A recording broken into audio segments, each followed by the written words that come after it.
Hello and welcome to Indie Advocates Network's presentation of The Advocator. My name is Mr. Anderson, and today we're going to be talking about the end days of Advocator. We're also going to be throwing out a challenge. If you haven't backed The Advocator, then you must hate indie comics. Change my mind. We're going to get into all of that. We're going to get into some exciting stuff that's breaking just now. I got a call from project manager Travis Gibb. We got stuff going on that is going to be changing everything about what's going on right now. It was unexpected. It happened suddenly, and I'm trying to get you guys a live browser. Excuse me while I'm working on getting you that live browser right now. There was a disconnect with the other one, so we had one close on us. So we're going to get you the live browser right now. So we're going to get into that in just a second, and I should have done this off camera, so I apologize for the black screen, but we're almost there anyway. I could have given you another screen, but I don't think I could at this point. To do this, I actually have to do this. So you guys are going to have to bear with me, and I'll get it in there for you. It just failed as we went on live, so you know how that happens. Sometimes browsers break. So we're going to go right into it. First, let's talk about The Advocator and show you what we have going on with just this video, and we'll go from there. The Advocator presents this week's featured story, Grimwood Crossings. Grimwood Crossings follows monster hunters in the Wild West. In this short story, they hunt down the ghost of a witch that has been haunting the trail into the town. Also featured in the Winter Advocator is Welcome to the Void .5, not broke down yet, Mary Revised, Modern Testament's new reimagined take on Noah and his Ark, Grimwood's Crossing short, which we just mentioned, and Binary Stars Intergalactic Bar Fight. We appreciate you guys supporting us and want you to know what The Advocator is all about. The Advocator presents as a collection of short stories from indie creators who have their own pre-established franchises, now offering continued short stories of the characters that you have fallen in love with and may even get some insight to these characters. So some of our creators featured in this following that you're already a fan of, you get a new short story that you have never seen before. The Advocator presents as a new way to advocate for creators and their creations by allowing and challenging them to create new stories within their worlds and then advocate for each other on the Comic-Con highway. A great benefit of this project is that all creators are all equal in this project, and all creators will get an even share of the printed books. No one creator shall profit over the other creators outside the hustle of sales at their tables on the Comic-Con highway. So, check this out. First, I am Mr. Anderson. I didn't introduce myself. I'm so excited about getting into this program. Let's go over the rules of The Advocator. We are going to be doing themes from now on just to be able to make people aware of something to talk about as an overall theme throughout the show. However, if you do have a link, if you have something that you want to talk about, Brian, we're going to be talking about comics in the classroom because they made an announcement and Brian let us know in the chat room. So if you have something that you want us to talk about on the show, in between trying to someone to change my mind that they don't hate indie comics, despite not backing the Advocator, excuse me, I'm open to it. Talk to me. Prove me wrong. Change my mind. Give me a reason other than you're broke, and I understand that reason. I'm a creator. Hallelujah, do I understand being broke. But beyond that, if you haven't backed The Advocator, I really want to know. Change my mind that you guys aren't haters of indie comics. But before we get into that, because this show is about more than just what we do, more than just me and the stuff I got going on. And because I'm going to sneeze in another second, I'm going to give you guys dog days to check out. And I'm going to go quickly blow my nose so I can stop sneezing and we can get on with the show.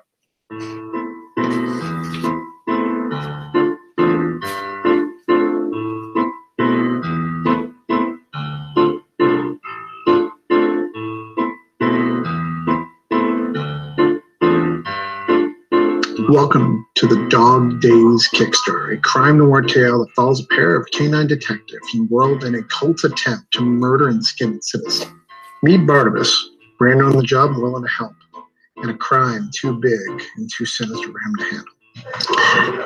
Meet Wolf, a hard beat detective who's been on the job for a long time, not excited about Barnabas on the case, and she has her own problems with the litter of pups on the way. Animals being skinned alive, taken somewhere sinister, as we explore into the dark noir world of Dog Days. With Dog Days, we have some amazing pledge levels that we want to get you connected to. Here's just a few. For just $10, you can get the digital PDF of Dog Days. Just $20, you can get the graphic novel in print, all 120 pages shipped to you. For those who love the bad guys, we have an exclusive Kickstarter cover called the Butcher Edition. If you want to be in Dog Days, now is your chance. Have a cameo in Dog Days as your favorite pet or as yourself, as whatever animal you want. Hurry now, pledge today, before it's too late. All right, guys, I'm super excited to see this get funded as well. This is Travis Gibb, and the reason I also went to this, and I want to say this, starting off right away in the chat room, Harley Slavik says, "Greetings, I am attempting to put money into the campaign, but Kickstarter on my internet, we're not getting along.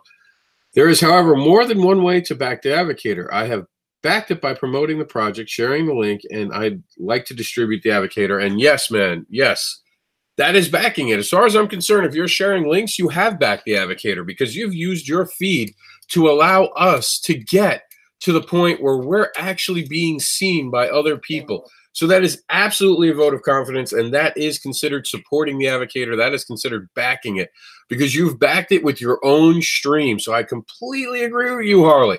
And Travis will talk to you because Travis is the man. He's the project manager. And let's talk about Travis being the project manager and why I'm late to the program. Now, of course, this morning we were supposed to go live at 11 a.m. And my son was sick last night, so we had to postpone everything. And it kind of worked out, okay? It did work out because I got some big news. Okay, we're doing the Indie Comic Golden Ticket. It's the Indie Creator Golden Ticket, in fact. Admit one project. So just one project is going to get this. This is for $250. I don't know why. Well, you can look it up on it. It's $250. This is what you get. You get my services, you get Travis Gibbs services, and you get Chuck, Just Chuck, or the Indie Darlings services. And Chuck will be doing editing. I'll be doing story editing, and I'll be helping you with actually setting up what Indie Advocates does, getting you noticed, getting you the love you do. Plus, I'll give you tips that I don't really share publicly. Not that I'm against sharing them, but some of them are you can only use it once. And once it's used, it's burnt type of tips that I don't put out in public because if you tell too many people, it won't work for everybody. You'll get those types of tips from me, plus all my insights for all the things that I've done with indie comics. And you're going to get the marketing genius of Travis Gibb. Now, on top of that, you're also going to get a professionally made website by Travis Gibb, who, by the way, does this for a living. So you're actually going to get him to build you a website. You'll have to provide him with the service that is going to be providing your web hosting, meaning you're going to have to get someone to host it, or whether it be on a free site or paying for actual hosting. You're going to have to do that. You're going to have to give him a URL, but he'll build you the site, which is amazing. All this for $250. It's a steal. And it's just for one person because Travis called me up and he said he wanted to make that exclusive. He felt like if we offered that for everybody, it would no longer feel like it was something that that is you know, it's not for everybody. He said that he felt like he wanted it to be a real reward for someone. And I said, should we make it more money? He said, absolutely not. He's like, we're not going to make it more money. He's like, here's what we're going to do.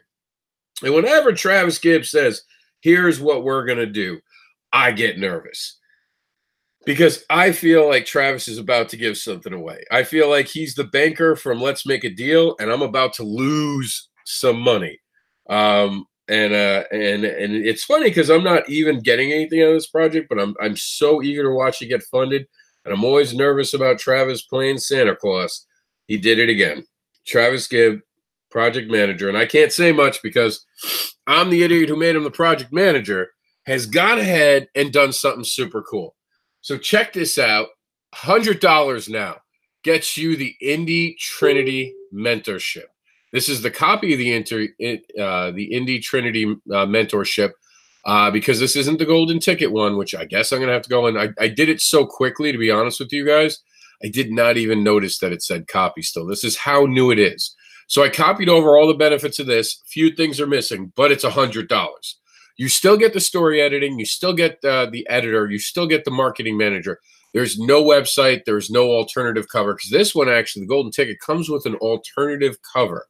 So like I said, this is happening fast. We're kind of doing it very quickly. We just kind of put it in there, so, we're adjusting as we can go.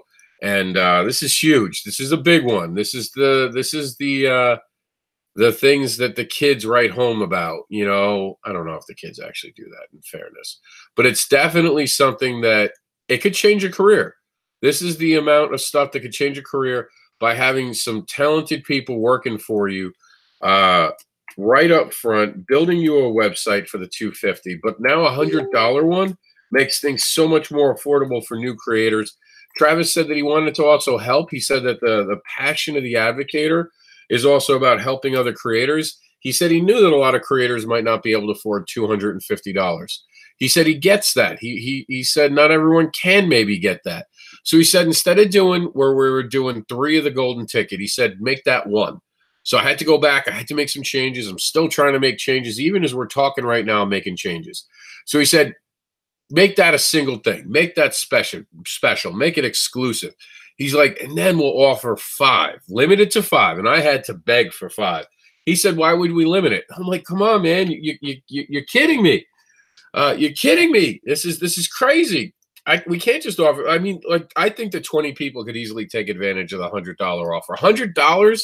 I mean, I'm sure Chuck says, way to go, idiot. And he's laughing. Chuck is hearing about this live on a video, mind you, because I just got this. And Chuck, Travis is going to talk to you about this, actually. That's it. That's Travis's job. $100 for editing, $100 for story editing, $100 for marketing management. The date of this has been extended to February 2020. We're giving you a full year of services. So that is breaking right now. Wow. As a creator, I mean, the website thing is awesome. Like $250 for that is simply amazing. But my goodness, $100 to get you an editor? What? To get you a story editor? Seriously? To get you a marketing manager? It's insanity. It's insanity. And Chuck, it wasn't my call. I assure you the devil was not trying to make this deal. This is a Travis Gibb exclusive deal. But I get where Travis is coming from. I do. I understand the passion behind it. This has been a wild ride. This has been something very, very important to all of us behind the campaigns. So, all right. We're going to continue to talk about this. I want people to change my mind and give me reasons. Brian says, Paul, Rob is going to be talking about you in a minute. I don't know who Paul is. Who's Paul? Where is he going to be talking about me? Why isn't he talking to me here, Brian? Seriously, tell Paul to come get some. I don't know. I don't know who Paul is, honestly. Who's Paul? Brian, do I know Paul? None of these things are worth less than 100 all by themselves. Chuck, do you want to come on and do a live, like, I know your voice is hurting. Do you want to quickly jump on and do a live, like, I hate Travis conversation? Mind you, Chuck is just finding about this right now, and Chuck is the editor, and I'm sure he's looking like, sons of bitches, didn't even ask me, just putting me in. But you know how it is, homie. You know that this is important to us all. We were talking about this today. We want this to get funded. So we're our newest team member. Cool. We have a new team member. This is Comics in the Classroom team, right? I'm just making sure. I'm on a lot of teams lately. It's kind of weird. I was always the kid in high school who got, or in grade school, who was always like, I wasn't picked last for the teams, but it was always that awkward kids. A lot of you guys that understand that. And it's weird to everyone wants me on their team now. It's kind of cool. I dig it. All right. But speaking of digging things, for those showing up right now, we're trying to change my mind. If you haven't backed the Advocator. Go ahead and change my mind. But right now, well, that's super awesome art. We're going to go over to our Written Sins group, and we're going to check out, look at that art from Brian. Oh, we got to check this out. Okay, so this is Cornrows. We're going to do it. Oh, okay. We'll get Chuck's. Probably better that Chuck doesn't come on right now and have a conversation publicly about him having to give his services away for $100. But let's check this out. Cornrows, Part 1 of the Urban Fantasy comic book series. I wanted to show this on the show today because it's an awesome book, and you guys need to be aware of it.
How awesome does that look? I know you're like looking at it like, wow, you guys can back that now.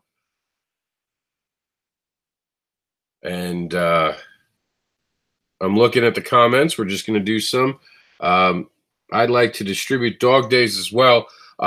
We can talk to I'm sure you know Travis Gibb, Harley Slavik, of course. We'll look at. I think he sent the link. Didn't I see a link? I might. Yeah, there it is. Okay, so we're gonna check out your link in just a second. As a matter of fact, give me 1 second. I'm just fixing the Kickstarter so it reflects the right information.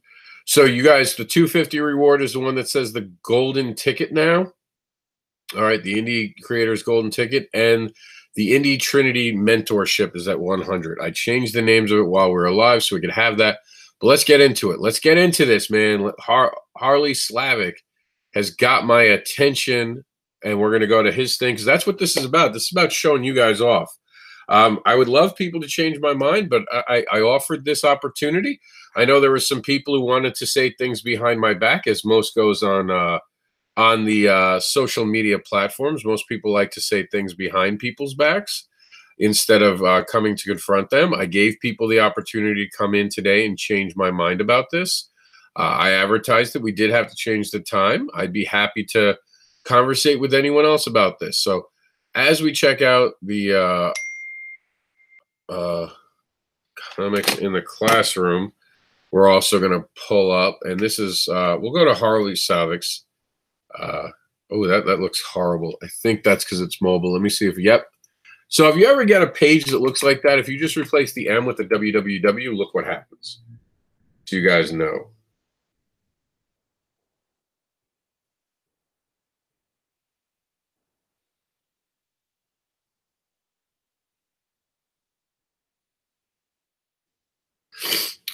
All right, it loaded nicely. Oops. I hate the fact, that's the one thing I don't like about Facebook. It always pops up the conversations I'm trying to have with people. And I don't like that because I keep my conversations private. But check it out. This is pretty damn cool. Dennis the Menace, Spencer Spook. We know Spencer Spook Creator. That's our man, Brian K. Morris. We all know Brian K. Morris. Let's go over here. You can follow Brian K. Morris, by the way. And you know what? I'll make you a deal, Harley. As we're negotiating getting our Advocator possibly distributed through you, and of course I'm going to leave Travis to that. One of the things that I could say that we could do is if you distribute it, we would put you on the site right here with all of our other affiliates because we would have to at that point. Here's Brian K. Morris. If you click his picture, it takes you to the Rising Tide publications. And here's the Nevermind the Furthermore most recent episode where he talked about the Advocator. How awesome is that? All right, you wonderful, crazy people. Let's see what other comments we got. Oh, Comics in the Classroom. I did say we were going to check that out. There was apparently some big news today in Comics in the Classroom. So let's check out what's going on in Comics in the Classroom. One of the disadvantages to this show is the fact that I will have to be typing in things every so often. So that's because we don't know beforehand what'll be on the show. And as you guys can see, we have a new graphic on the site, just simple chalkboard. I know, Brian, you're working on some new stuff. I told if you guys want to use the thing that we're using it just because we don't allow fan art on our site anymore. And as wonderful as this picture is, it does fall under fan art. I do hope one day that Marvel and DC do give us permission to be. I hope this project gets so big that they actually give us the permission to actually do this. Let's see what we got. I'm looking for the news. I'm on it, Brian. I'm on it. Brian, you still there? Am I in the right place? Am I getting warm? Am I getting cold? This is published by Paul. Okay, here we go. I think this is the news. Let's see. Hey, family. My name is Paul Wolof, and Brian mentioned in a previous post I have asked to, I guess, be part of the amazing team at Comics in the Classroom. Here, I'll fix that while we're talking. To be a part. All right. To be a part of the amazing. I want it to look nice and professional for everything. So let me get this right. To be part of the amazing team. To be a part of the amazing team at Comics in the Classroom. I am located in Northeastern Ohio, and I am a special education teacher in intervention specialist for 14 years and have worked in a brick and mortar middle school for 5 of those years and currently with an online public school for 9 years where I co-teach in a 9th grade math class. I never thought of a school as brick and mortar. I have done wondrous things with Comics in the Classroom. We'll just capitalize that because I think that I like the importance of capitalizing certain things in reading, decoding, fluency, comprehension, written expression, and even in math. Not only that, but having the students know you love comics helps gain rapport and a level of trust since you have something in common with students. In the coming weeks, you will see a few things I've done in depth. For now, I wanted to introduce, for now, I wanted to introduce myself and thank both Brian and Nicole for the amazing opportunity. There we go. A little bit of a quick fix, and there we go. And I think that was it, Brian. Was that it? I don't know. I know Brian K. Morris was watching at least, and so is Martha Schwartz, Simon Hitches, John, is it Epple, and Brendan Hutchinson all checking in with us this afternoon. And of course, we have a lot of going on in our actual watch party as well. So we'll be taking a look at both of those. I don't know what this is. Honestly, I don't know. I guess it's like a sale of some sort. I don't know. That one, I don't know what this link's about, to be honest. Can't comment on that. Something about an Uncanny Heroes sale. I guess it's for a website or something. I don't know. I don't know why that's in there. Brian, if you're still around, why do we... Oh, there you are, Brian. Why is there something for a sale in the Comics in the Classroom? Because I know that you're saying that it has spend less means you can put more books in your classroom and reach more teachers. Is this like an ad for like a comic book sale? I'm not sure exactly what it is. We'll have Brian let us... Oh, sorry. It's actually not what I was looking for. I want to see if anyone else is making comments. No. Okay, good. So, yeah, here we are. So far, no one wants to change my mind about this. So let me explain my thing about the Advocator, and we'll go from there. Oh, Harley Slavik says, Alfred Jones says, I am broke is the only reason I don't back any comics. And Alfred Jones, are you sharing Are you sharing? That's the important thing. And I'm going to type that to him at Alfred Jones. Are you sharing comics? So we're going to go over my rant for a minute, and you guys are going to see. And to give you guys something to look at, we'll go to the Advocator, and I'll play the video for, what's the first video that pops up for us? I got a whole bunch of videos. Okay, we'll do Modern Testament. We'll play the Modern Testament trailer while I do this. Okay, so here's my reasoning and logic behind everything that I've been talking about, right? Let me get a sip of the soda, and we'll go for it. So I see all these people talking about loving indie comics. I see all these people say, I support indie comics. I see all these people talking about supporting indie comics, but then I see them only talking about their comics or only talking about the comics of their friends. I don't think it's supporting indie comics when you support two different creators and both of your friends. I don't think it's supporting indie comics when you're talking about your comics as if they're gospel and you never talk about anyone else's comics. When you're putting your comics ahead, let's call it what it is. You're promoting yourself, calling yourself an indie comic supporter. Your Advocator presents, but you're not actually supporting anyone but yourself. You're trying to make it look like it. So why is the Advocator different? Why can I say something as bold as to say that you must hate indie comics if you have not backed the Advocator? That's a bold claim. You got to have a set to be able to say something like that, right? No. You know, here's the truth. I have followed indie comics for years. I've talked to many indie creators. I've talked to professional creators who are indie creators too. Because believe it or not, just because you're a pro doesn't mean you're not an independent creator. To be an independent creator, you must simply create. To the whole thing about what is an indie creator. Let me explain what an indie creator is to everyone out there. Because I know some people are like, what's indie? You know, I don't do indie books. I do underground books. And it's like, okay, you do underground books. Wow, you're special. Anyone have the special on the internet award to give this person? Underground comic. What does an underground comic mean? Like, seriously, what are we talking about? What are we wasting each other's time with? Calling indie comics underground. Stop trying to be special. Stop it. Stop it. Indie comics are comics that are made independent of funding from major publishers. Image Comics was the first one to do it because they actually produce their own comics outside of a corporate interest owning them. And the reason Image Comics is still indie comics is because they are a group that makes money, that might have an LLC, that might have a corporate tag, but they are still empowering creators to own their own stuff. They encourage indie creators to play in their playground.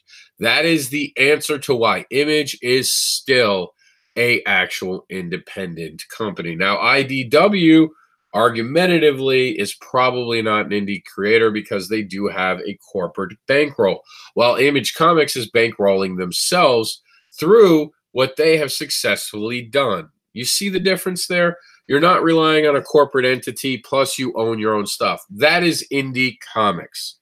All right, so where do I get off? Who am I? Who the hell is the indie devil? Which, by the way, since we're going to talk about me, we might as well look at me.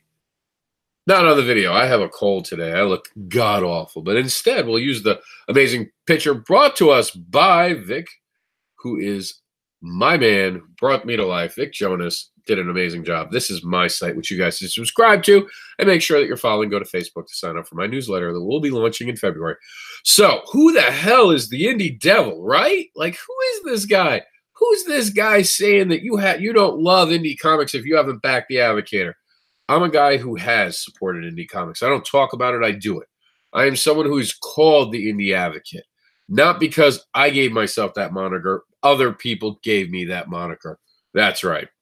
I took it and I ran with it because it is true, because I love indie. I bleed indie. I talk about indie. I sleep and dream about indie comics, and they're not talking about my own comics. I'm talking about other people's comics. I'm always excited to support other indie creators. I'm excited to talk about what other indie creators are doing. I'm excited to talk about Martha Schwartz, who says, yes, yes, I am sharing and backing. That is the passion that I'm talking about. I love passionate indie creators. I love how people all go around talking about their own stuff and not talking about other things. I love it in the way that it's funny as hell, but I don't find it amusing that people aren't doing things that are really supporting other people. I mean, I get it. Talk about your own stuff, but support other people, man. We rise together. There are so many great creators who do so many great things for other creators. It is insane. We even have a website. I don't know if you guys know about this. Indie Advocates. All it does all day long. We don't do fan art anymore. We got rid of fan art this year. It's all about supporting these indie creators. We're going to be adding more indie creators to that billboard.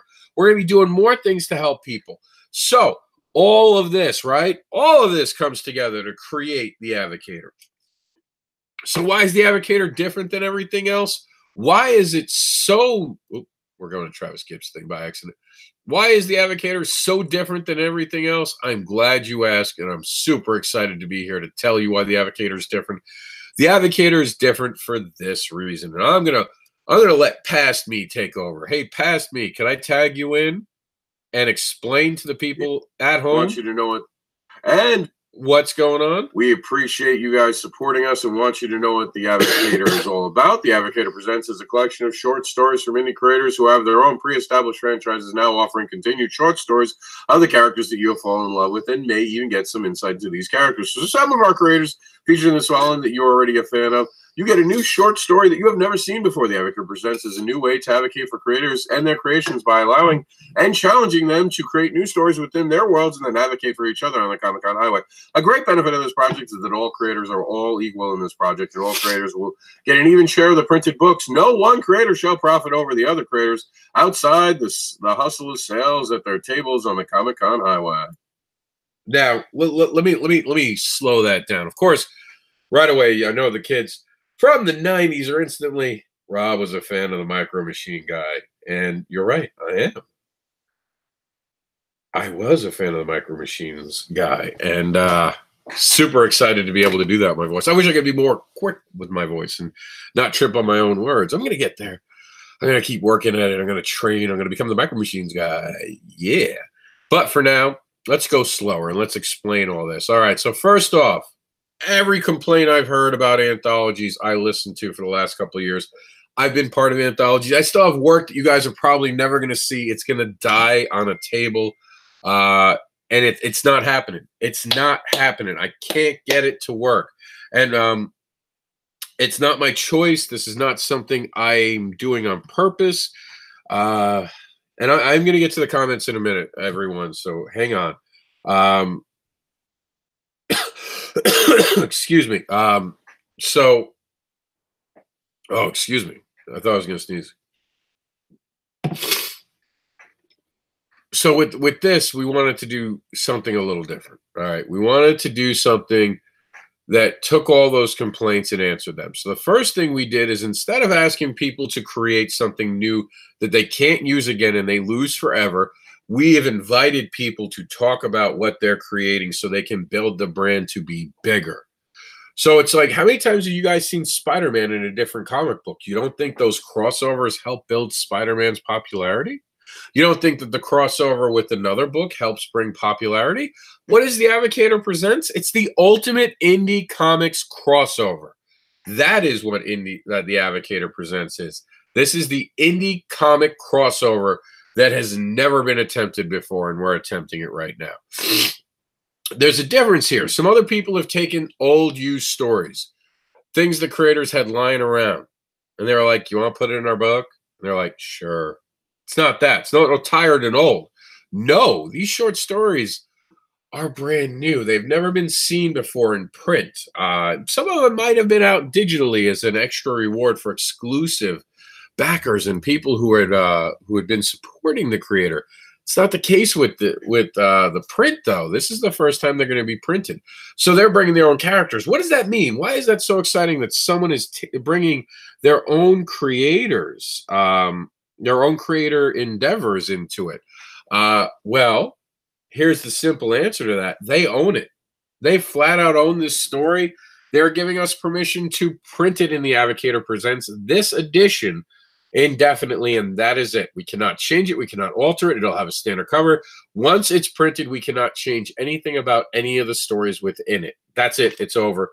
We can only have that reprinted, and anyone part of this current project, in other words, anyone in it, outside of me. I am the only other person authorized to print it.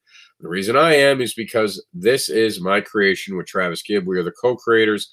And because this ties into indieadvocates.com, and I'll be putting this on my tables, I am allowed to purchase these books. I, unlike anyone else in this project, does not get a free copy part of the Kickstarter. Every copy you see at my table, I have paid out of pocket for. So that's what I get for paying for it. So I'll get the printing cost of it, of course. So don't feel bad for me, Argentina.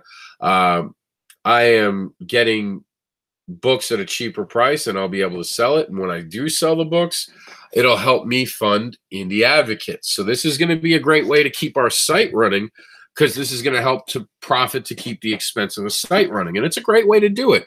You know, we didn't have to go to Kickstarter to figure out a way to keep Indie Advocates running for the next couple of years. The second thing I wanted to talk about was that that this is kind of encouraging creators to do something new and different. With my book, which will be in the second issue of The Advocator, I'm bringing together Into the Sucks world, Barbara Unleashed, by default, Fetish Babies and Barbara Plays, and my monsters stories, all into one book, into one story for 4 pages. It's going to be awesome. It's going to be a tongue-in-cheek thing. It's not necessarily canon, and it doesn't have to be. These stories can actually take their characters. It allows the creators to play with the characters in a way that they might not normally do. They might be able to do a commercial. Maybe they turn it into a tongue-in-cheek commercial for their books. Nothing's against that, but for a fan, you love to see your characters. I mean, one of the things I saw everyone who's a nerd and geek loving in the past 3 weeks has been that Walmart commercial where you see all the vehicles from all the different shows and movies show up in one commercial. Everyone enjoyed that. That's what this is, that moment of enjoyment for fans. And finally, one of the biggest complaints I've heard about some creators, not all, in fairness, there are good creators out there who do not take advantage of other creators with anthologies. However, sadly, it is more common than not that when a creator creates a book, they keep all the art, they own everything, and they just do whatever they want with it.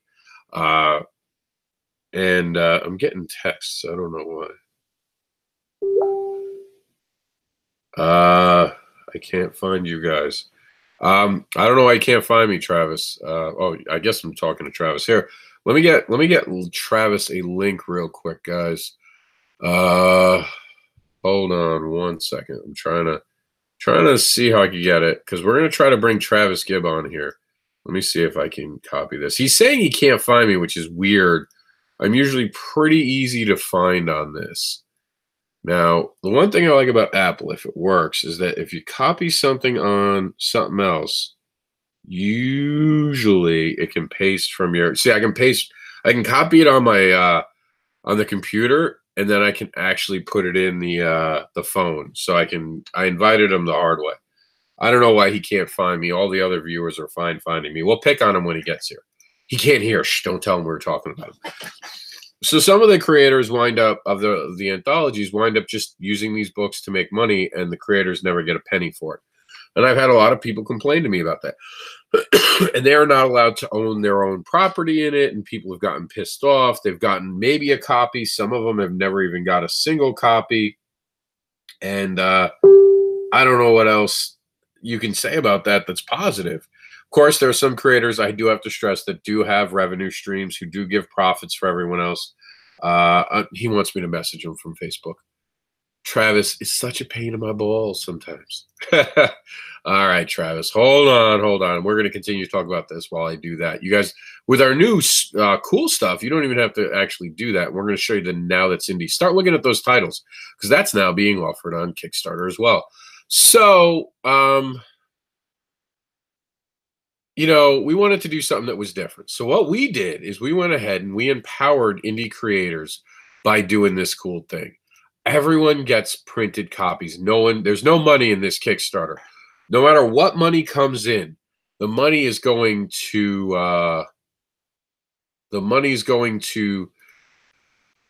the printing costs and the shipping costs. We're trying to get Kraken to fulfill the orders. I know Kraken had recently put something out that said that they were having slight issues that they were dealing with. We're hoping to use Kraken. I don't think there's a problem, but I did hear some people saying that there was something off about Kraken recently. So if we don't use Kraken, we'll just find another service to do. Right, Travis? That is the plan. Well, we're going to find the right thing. We are going to give Kraken a chance. We're going to message them and see where they're at. But our goal is to get this out to both the creators and the fans as soon as possible. So whatever that takes, we're going to do it. You know, that's just the way it is. So you missed it. I don't know how you couldn't find it. I'm sorry about that. We should be all over Facebook. It was my fault. I was looking in the groups instead of pages. That's my bad. You know, it's my bad for not sharing it to the groups. I should put it in the Advocator groups while we talk. Hey, So just a heads up, Chuck kind of found out about our new plan live on a video. So you might have a Chuck call coming. Oh, yeah, that's all right. I mean, he's just an editor. It's not like he doesn't charge like $20 a pay. I don't use him. I can't afford him. He's out of my budget.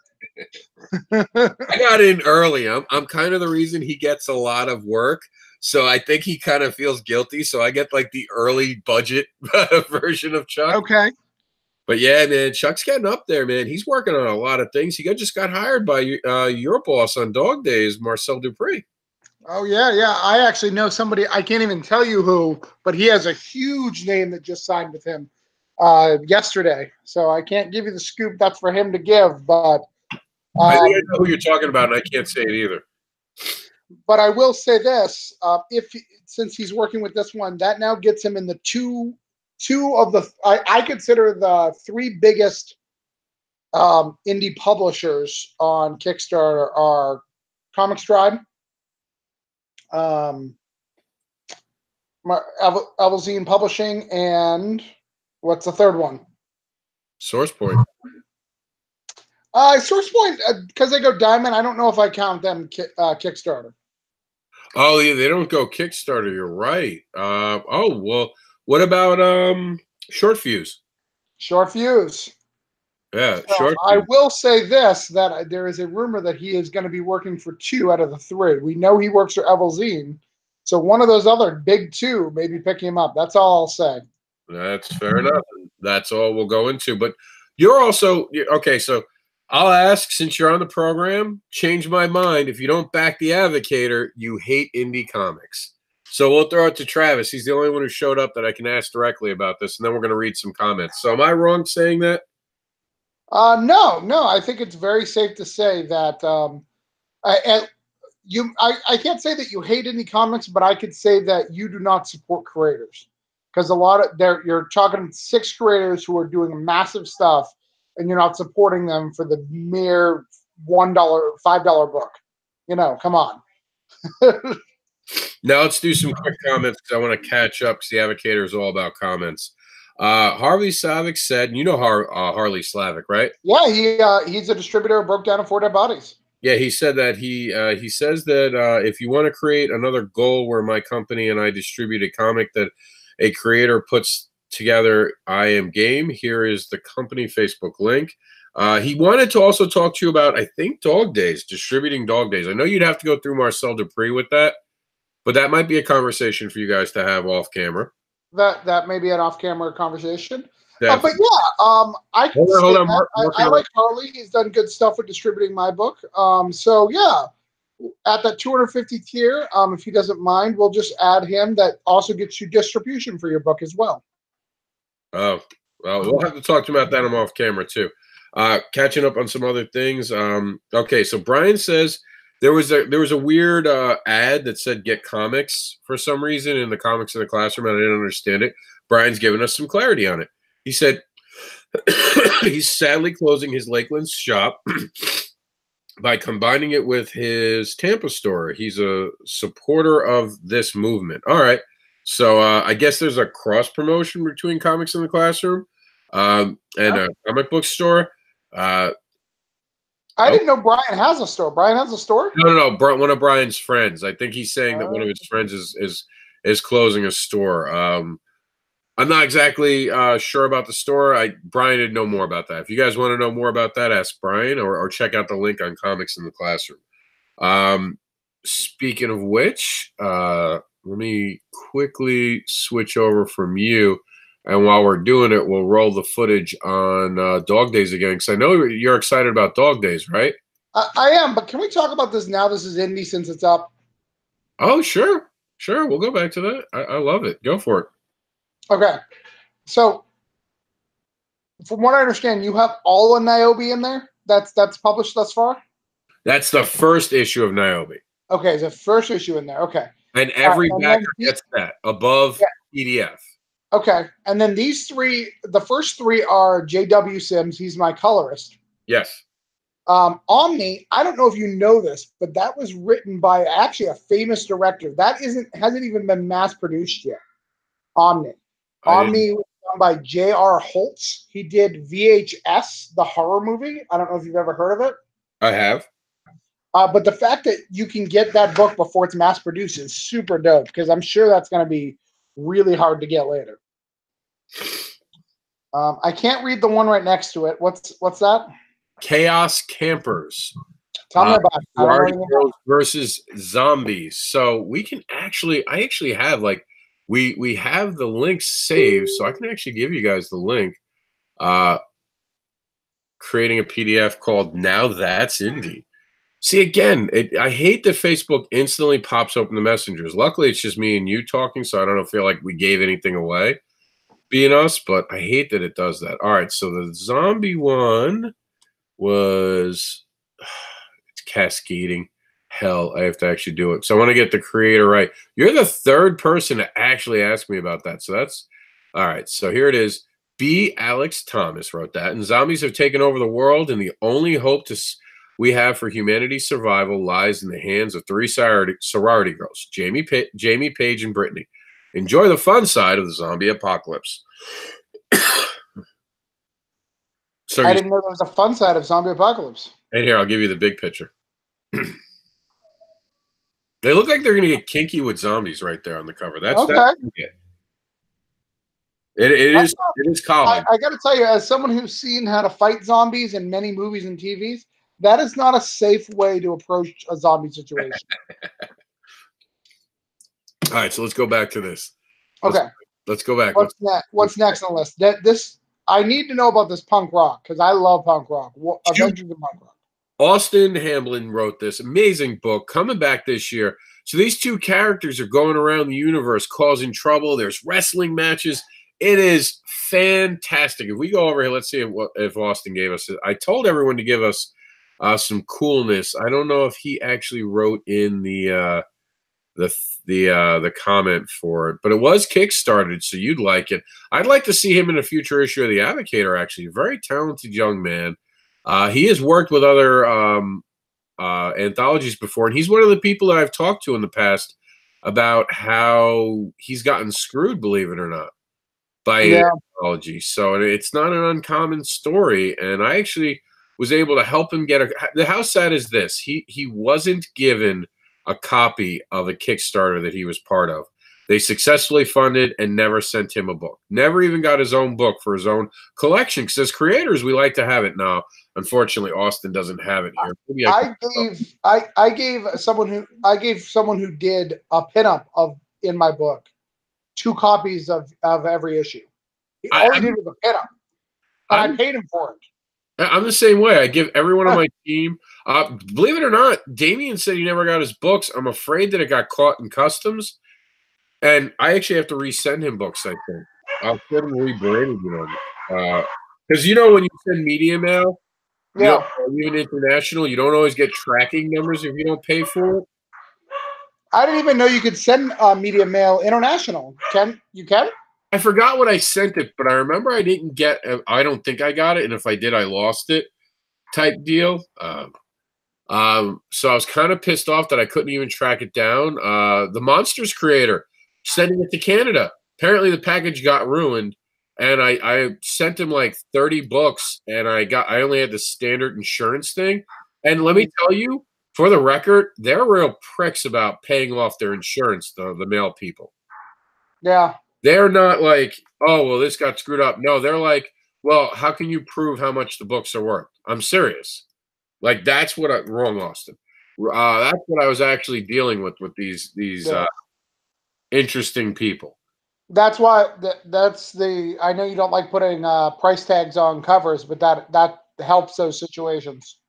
Yeah, I guess in that moment it would have been like, but I'm sure someone just ruined my package and they threw it away and didn't even look at what was in it. Because then it was trying to, well, can you prove what was in it? And I'm like, are you serious right now? Like, is that a serious comment? You destroyed my package and what, you want a video, a receipt? Like, so I have to actually go back and still deal with them through an email. I got to see where we last left off on the email. So they're raising it by 5 cents so they can screw me more. Alfred Jones says, sorry, man, I walked away. I have a comic book in the making, Green Tempest, if that's what you meant. Alfred Jones had said earlier that he didn't have the ability to actually back either of our projects because he's low on funds. And I told him, because he said he shared it, I said, by sharing it, you're backing the project, right? Yeah. That's how you back the project. You actually you do cool stuff like that. So, but a dollar also helps. Yeah, a dollar can help for anyone watching. I mean, everyone's usually got $1 at least, right? You guys got $1 you could throw in? Have you listened to the new episode of the announcing just beginning a new podcast from Kickstarter, Travis? I listened to about half of it, and then I was really bored. Not because I was bored, like I didn't see the point of it. Well, it wasn't about indie comics, that's for certain.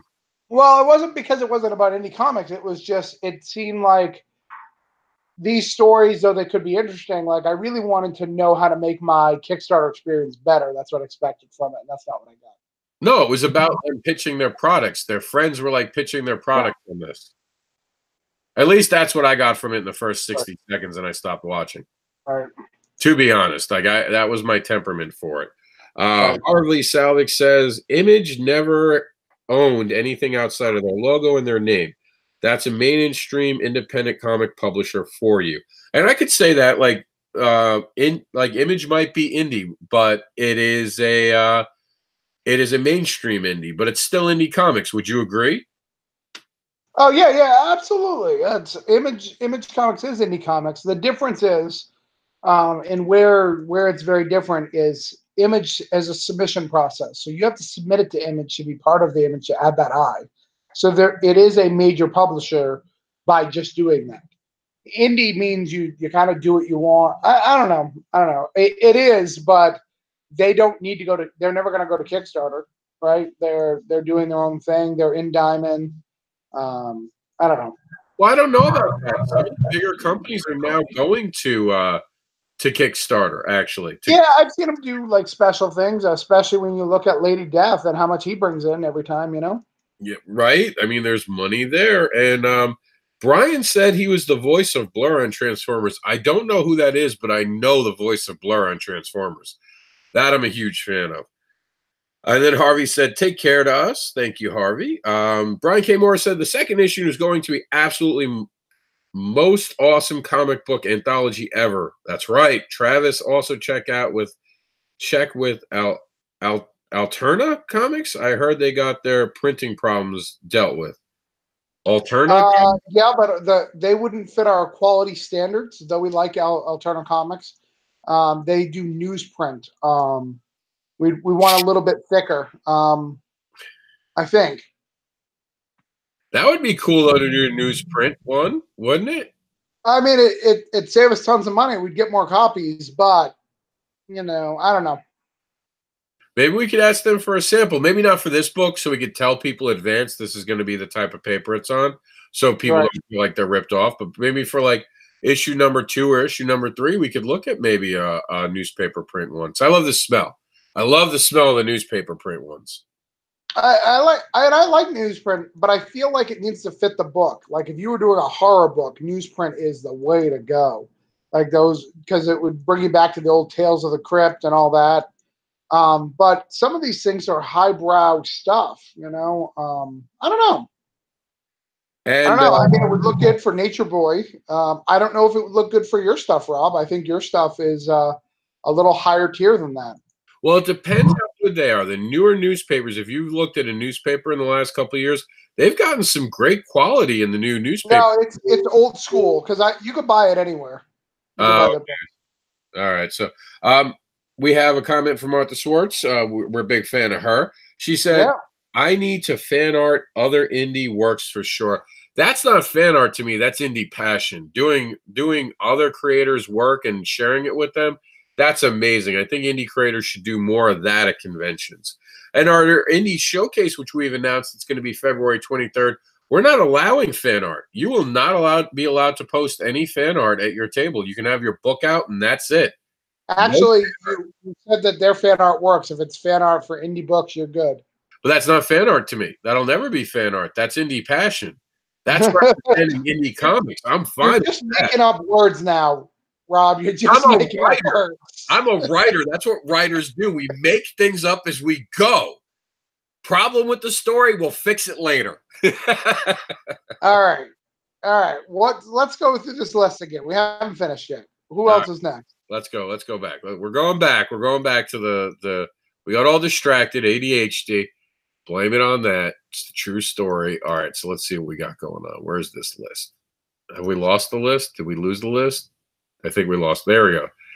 All right, so there's this weird book, like a broke down, like is it like a AAA book? You get this? I think it's really just a propaganda book on why to buy AAA insurance for $15 a month. It's really good. They'll also have air freshener. Now tell them about it. So broke down 4 dead bodies. 2 guys broke down on the side of the road.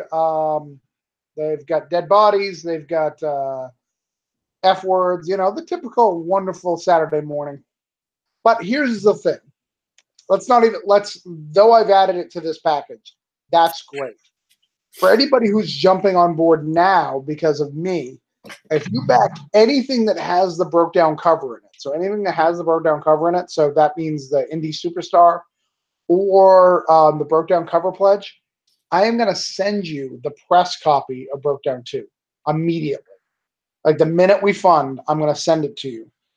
So you're going to get the black and white version of Broke Down. So you're going to read it before you buy it, which is really cool. Rob's one of the few people who've read it. So, I mean, that's a cool value, right? Being able to read it months before it comes out, because we're looking at May before anybody else gets to read it. I said it before you came on camera. You're too generous to the backers. You give me heart attacks when you call me up before I go live and suddenly give these offers that I think are overvalued and underappreciated with the price tag you put on it. I think you're doing it again. That's a commercial book that shouldn't be free. You're giving it away, and it's an awesome deal. And if you're a fan of Travis Gibb, this is a no-brainer. You get to see the second book, which is so good right now. You don't have to wait for the Kickstarter. And I guarantee you, when you read the book, you're going to want the Kickstarter to come faster so you can own it in print version. Yeah. So, yeah, and you're going to get the different, this hasn't gone fully through the editing process, so you're going to get some of the early dialogues as it changes. You're going to get what we're thinking we're going to use as the pinups, because anybody who is an indie creator, we have indie friends.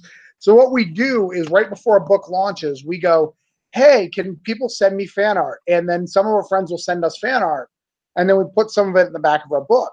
So the preview that you may get may have fan art that doesn't exist anywhere else, because we may not use it in that book, and we may be further down the road. A good indie creator will always have something up their sleeve, and I consider myself a good indie creator. So, well, that's awesome. Go ahead and read off. What's that next line of books right there? I've never seen any of those things. I heard that those are not. Don't say the title out loud. Yeah, I heard that Barbara Unleashed is coming out, but I don't know what this is. Well, this is something that's for the adult kids in there, and it's the last time it's actually.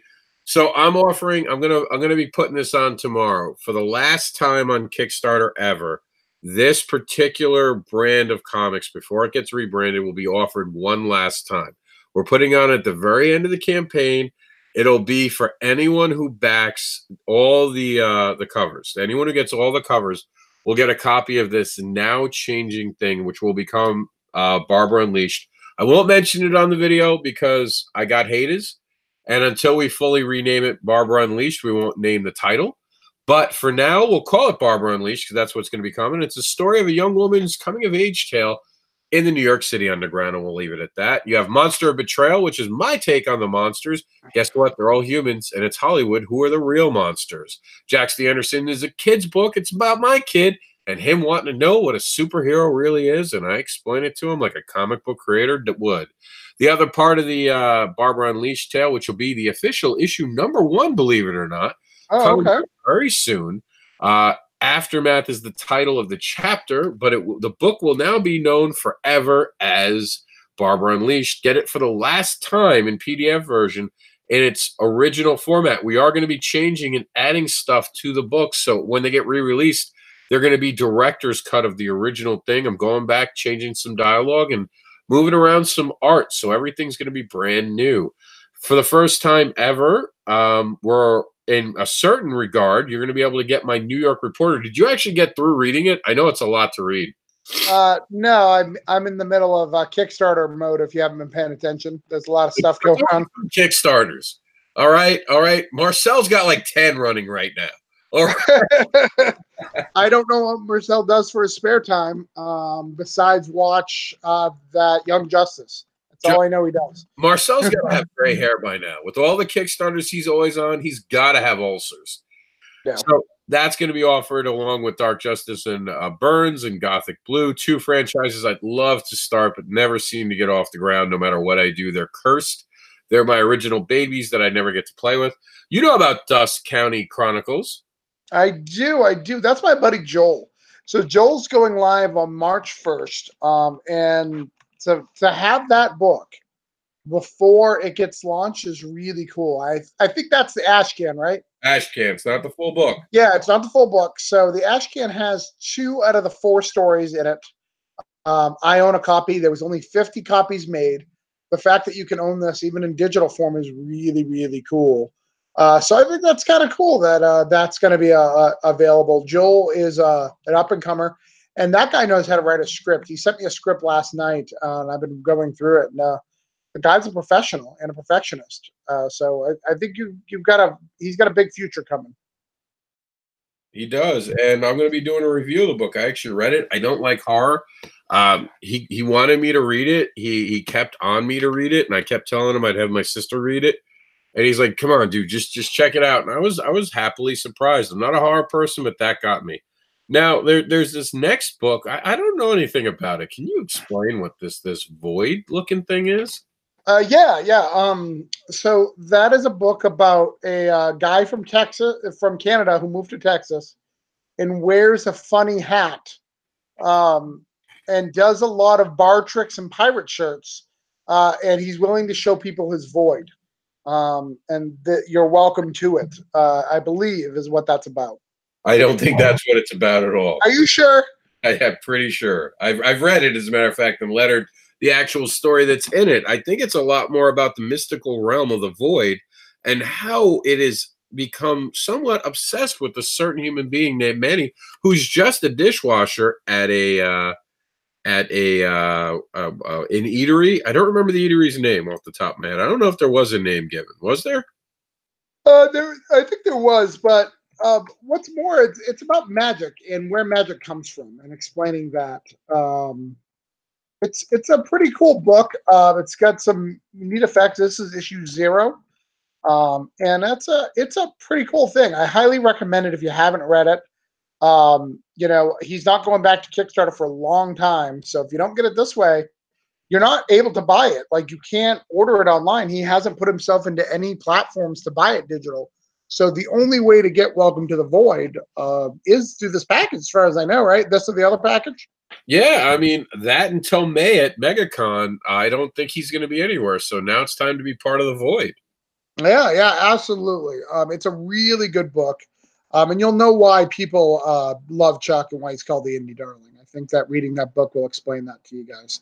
Now, we show the Advocator Present in here as part of the digital package, but why is it important to get the digital version of the Advocator as opposed to a printed one? What's in the digital version? Because this would be the souped-up version. That would be 4 extra pages.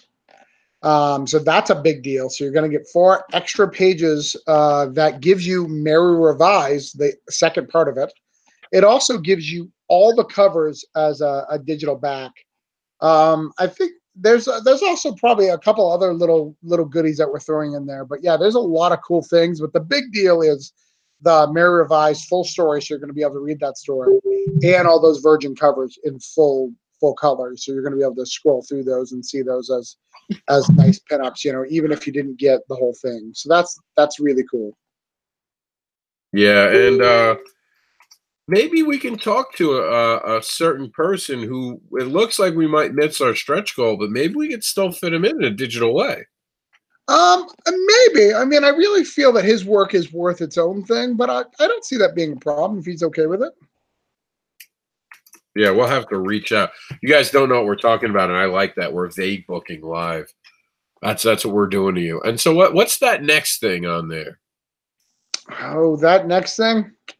Bless the Children. So Bless the Children is a short story by Joseph. He does Mary Revised. It's a really cool little story. Highly recommend people checking it out. I read it in one of his old things, but it showcases a lot of things. It kind of shows his short form storytelling, and it's a fun little story. But that's not all. Don't we have Seed Secret, a whole bunch of stuff that hasn't even been added to the list yet, right? We do. We're going to have more stuff added every day. Wow. Believe it or not. We're going to keep adding because creators want to be part of this now. And so I said until the very last minute of our campaign, if someone wants to be part of this, they can be part of it. Surprisingly, no one has taken advantage of it yet, I don't think. No, it's really shocking, especially for all those digital comics. Maybe it's because I put it at $50. Do you think I'm wrong for 50? Because I know I'm like Scrooge McDuck here. So you're the indie saint. I'm the devil. Am I overpricing it? I don't think so. I think it's worth $100. You're 100% not overpricing it, but because the value wise of those books is far more. Let's say the normal digital value of something is what? $3 to $10, depending on what it is. Because some of these 3 to 10. Yeah. I mean, so let's go the lower number. So 3 times there's 4. 3, 4, 5. 3 times 5 is 15. $57 just on that, not counting the other 10 books that we have potentially being right. And again, please note that that's us going lowballing. That's not counting page count because I didn't count all 3 of my books. I put all 3 of those Gothic Blue, Dark Justice, Reporter into one thing. That Reporter book, the full PDF file, has over, I believe it was almost 60 pages in total. Wow. Yeah, I'm a talkative bitch. You know what? Let's go $30. You want to lower it to 30? One higher than the digital super pack because it'll include everything in the digital super pack. All right. I mean, you're the project manager. I'm getting another gray hair though. I'm definitely. I know. We're just giving away everyone's stuff, and these are things that people donated to me. I'm losing reputations here to do this. A little bit. I'm definitely telling them it's your fault. I'm pointing my finger. And you know what? Since we're doing deals, I had mine at $100. I certainly think that what I was given was worth $100. But now that it's competing with the indie Trinity, and you don't want things too much on the same level, right? That's you don't want anything to compete at the $100 level. Right. So what do you think? I'm giving away the digital super pack, which should now include all the Now That's Indies, which is right underneath the Indie Superstars now. So that part of it, broke down variant cover. It has all the covers. It has the 4th Monkey, which you know is by itself. That's a decent sized book. That's a 100-page book. Fetish Babies, They Call Us Monsters, A Monster Betrayal, Jax the Anderson. Mr. Anderson will be your story editor for a single project. And Now That's Indies, of course, we just talked about that. And the very rare cover. Since you're the project manager, it's $100 right now. No one backed it. What do we sell it at? I'm willing to let you reprice it, but be gentle. These are physicals, right? Yeah, these are physicals. Let's go 75. Ugh.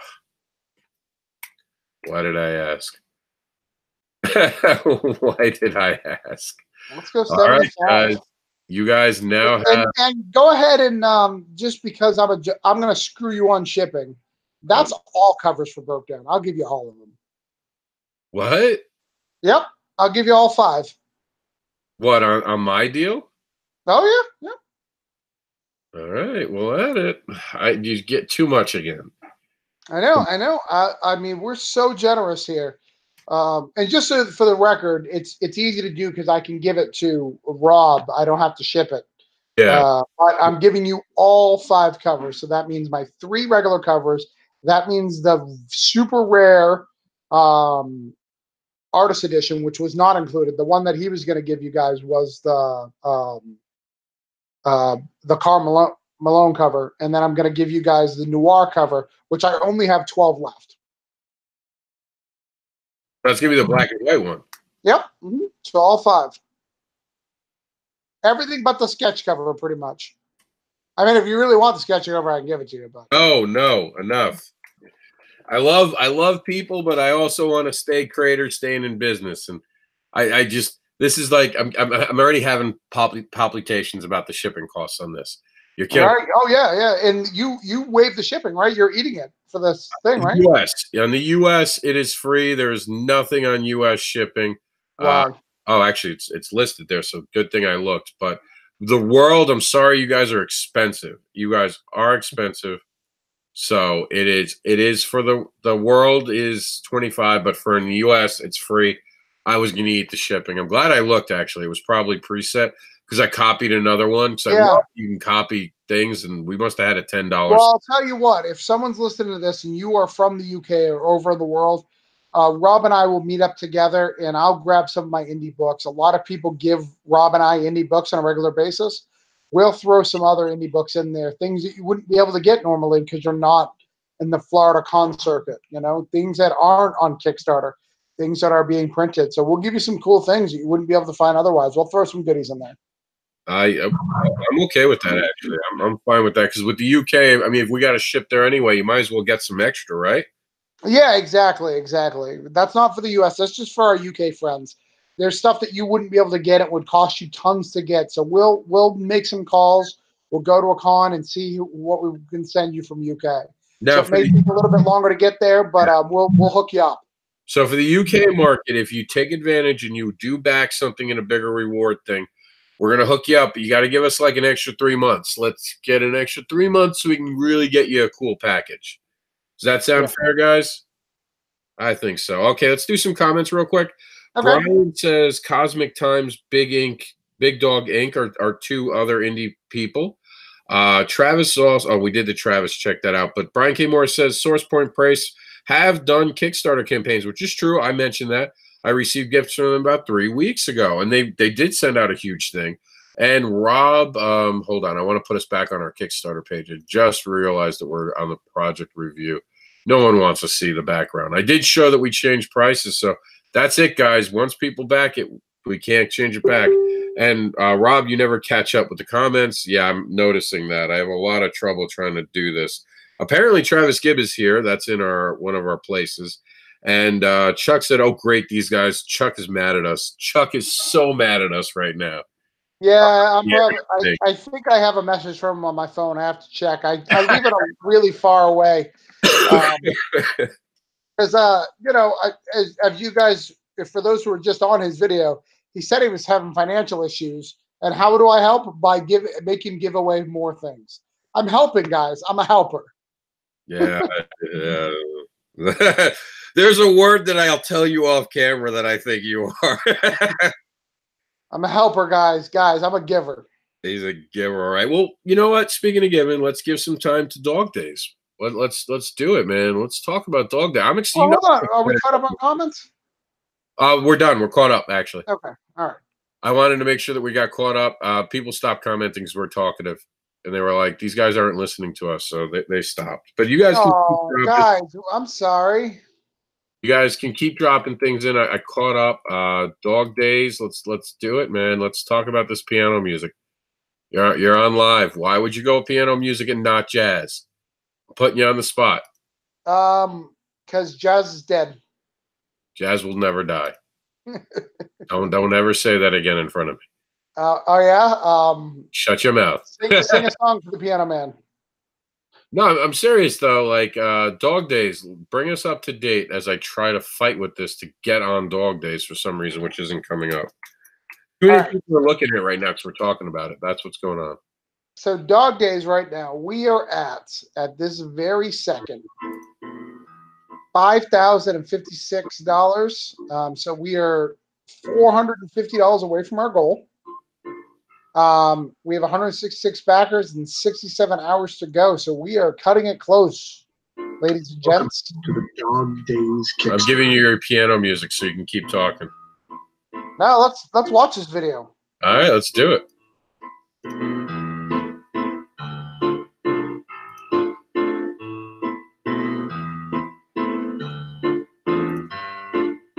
Welcome to the Dog Days Kickstarter, a crime noir tale that follows a pair of canine detectives embroiled in a cult attempt to murder and skin a citizen. Meet Barnabas, brand new on the job, willing to help, and a crime too big and too sinister for him to handle. Meet Wolf. Long time, not excited about Barnabas on the case, and she has her own problems with the litter of pups on the way. Animals being skinned alive, taken somewhere sinister, as we explore into the dark noir world of Dog Days. With Dog Days, we have some amazing pledge levels that we want to get you connected to. Here's just a few. For just $10, you can get the digital PDF of Dog Days. Just $20, you can get the graphic novel in print, all 120 pages shipped to you. For those who love the bad guys, we have an exclusive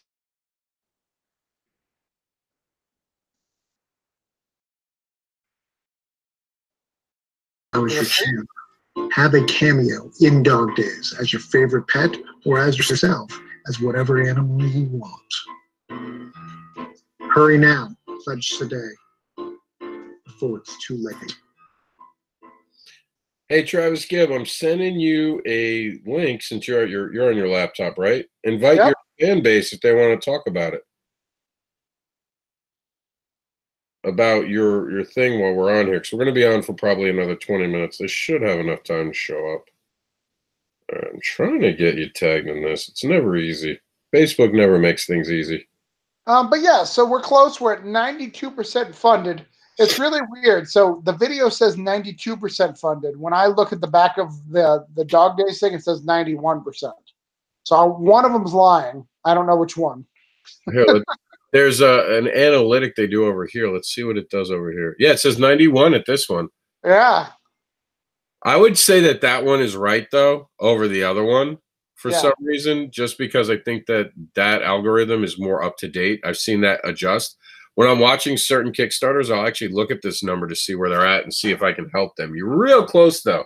I'm very, very happy to see it get so close. I know this has been an uphill one for you because you had no promo time for this. You guys just kind of showed up and went live quick. Yeah, there's a couple things I would have done differently, but you know what? This is the way it is, right? If I was part of Marvel or DC, I'm competing with all the other books that Marvel and DC are producing. So it's my job to get the word out there of what I'm doing and why people should do it. It's not just Marvel's job, and in this case, it's not just Evelzine's thing. So, yeah, no, I'm happy to do it. It looks like we're going to be funded, and as you know, as we're funded. When we get funded, I get to write my own book. So I get to create my own book and create my own story that I can invite people into and that I can do some stuff. So that's going to be really cool. You know, about the importance of this, though, for those who don't know, this is brand new for Evolution. They've done a lot of books, but this is the first trade.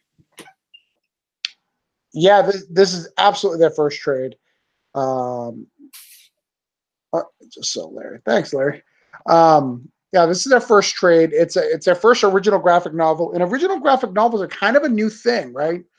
They're probably only 6 years old where people are kind of doing this thing. So it's kind of neat. It's kind of a one-off. I don't think there's going to be ever a Dog Days 2. There may be, depending on popularity and sales. But it's really, this is a set aside story. So this is it. So pick it up. It's 120 plus pages. I'm actually going to ask Marcellus, and I'll spoil this just because it's late in the video and nobody's paying attention. What's wrong? I'm actually going to ask Marcellus if I can get an additional 6 pages in the back and have my friends write 1-page Dog Days tales. So with art, you know, because so many creators came together for it. I'd love to put them all in the back of the book. So if I could do 6 books and put everybody in it and let them do 1-page stories, I think that would be super fun, don't you? I do, and Brian is saying that he is so happy to be a backer. Brian jumped on your amazing project, and I know he's been talking about it all day. He's super excited. He can't wait to actually do it. And speaking of someone who's super excited, Larry Patrick Higgins is checking in, and of course, why don't we bring Larry on? Send him a message. I haven't talked to Larry in a while. The Advocator. So Larry's a good dude, and he's getting out there. Is this the debate? No one's debated me, Larry. I threw it down. I know that when I'd said this, Larry had told me that, you know, I might not want to step on toes by saying this, and some people did get upset. So I set up this debate. I guess people only feel comfortable talking about it in groups I can't show up. I mean, if you're going to talk about me, you might as well talk about me in a place I can't come, right? Because you wouldn't talk about it publicly where I could actually have some dialogue. So why don't we bring Larry on? Send him a message. Larry, come hang out with us. Let's see, Larry, can you hang out? I don't know if you're actually like, are you doing something, Larry? I know he might have just woke up, but I'll send it to him. I gotta go. I'm gonna go private. So, all right. So I'll talk while we're private. Yeah, I'm gonna go private. So we're gonna play the. No one wants to see your face. Well, I'll talk about it. I'll talk about Dog Days. No, I'm saying, go keep talking about that. I'm playing the video in the background. So no one wants to hear from you. You're just laying there and you're being lazy. Yeah, right. So, yeah, Dog Days is so close to being funded. I've got an amazing art team. The book is very, very, very cool. What we're going to be showing is really the sinister side of this Zootopia. So imagine any of those Disney films that have talking animals, All Dogs Go to Heaven, or Zootopia itself, or Lady and the Tramp, or any of these things that have anamorphic dogs. We're going to really put those animals on their hilts by doing some really cool things and really pushing some envelopes. So we're super excited to get this book out and get people to read it. I know that the production team is just ready. You know, they've all messaged me and go, "Are we going to fund?" Because I'm super excited to start. We've already done about half the book. We're just going to do the other half. You know, the release date is for San Diego Comic-Con. So just because you fund it doesn't mean you'll get it for a bit. So I apologize for that in advance. But yeah, the book's really cool. So I can't wait to share with people. Now, one of the things that I want to share and I want to get credit for is on the Advocators, we wait for Larry. So I'm just stalling for time here, mind you, is I got tagged to be the Advocator in this pretty much in the last couple weeks before it. And since you're the project manager, I want some love publicly for all the work I've put into this as much as I've done. So I'm really confused. Yeah, Marcel tags you on every single post that has to do with Dog Days. And I told him to, in all seriousness. I told him. Okay. I was going to be like, are you part of the team and I'm not aware? Are you writing it? Am I fired once it's funded? Oh, there he goes. No, I'm unpaid as always. Like today, Chuck is like, you know, Rob does a really good job with everything. He really could be a story editor who got paid for it. And it was just like that moment where like he said, I should get paid, not that you should pay Rob. You know what I mean? It's that wording where it's like Rob's worth the money instead of, oh, he's going to do it for free. So, you know, people heard that I'm doing it for free and are now running to my inbox. Chuck says you do story editing for free. Right. Edit my story? I don't know why. I think we have Larry on. Is Larry showing up? Yeah. Larry, I know you just woke up, Larry. So he's on mute right now. I think he's getting set up because he did say he woke up. But I mean, Also, all the work I did for the Advocator. Am I getting an award? Because I'm not getting books out of it. You're making me pay for my own books. He's nice to everyone but me. I just want you to know that. Publicly, he's nice, but not to me. I get calls before my videos, and he's like, listen, you're going to do this, and you're going to like it. Make the graphic monkey now. Well, I think how you're going to benefit from this is by advocating, doing what you do. That's what you love. So we're helping you do more of what you love. You've had to advocate so hard lately. You know, it's a completely different. Well, I mean, we've taken over your website, the Advocator.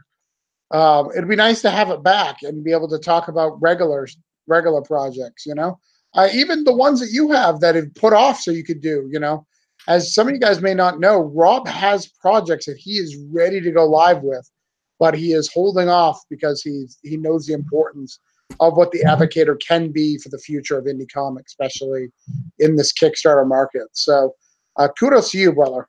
Thank you. I just wanted some love. Larry is with us, though. The stalling is over. Let's show what Larry's up to. Hey, Larry, what's going on? We know you just woke up.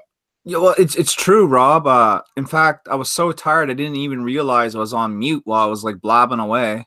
Oh, were you? I've done that. Don't feel bad. I had a whole conversation and I didn't realize I was the only one having it. People, is Rob there? Hello, Rob? And I had them on mute too. So I was a total idiot about it. So don't feel legit, man. I just woke up and like the very first thing I did was like turn on Facebook. Like, oh, look, there's Rob's debate. Let's check this out. You know, like no one showed up. No one came to debate me. Everyone just, I guess they like talking in their corners of Facebook. They don't want to do it publicly. Well, I don't know if you saw, I actually did a video responding to someone who called me out in a group that he knew. I talked to him about and said, I can't go into that group. I was removed. No one told me why, and I won't go up publicly.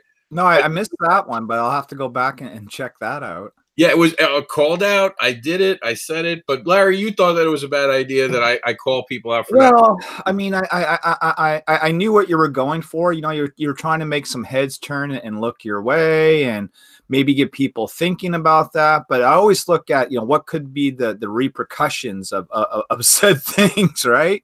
And I'm like, man, if this really went south, this could actually, you know, in theory, maybe do more damage than good. But, you know, I think it maybe have actually helped you. I mean, you're at 92% now, right? Yeah, we're getting there.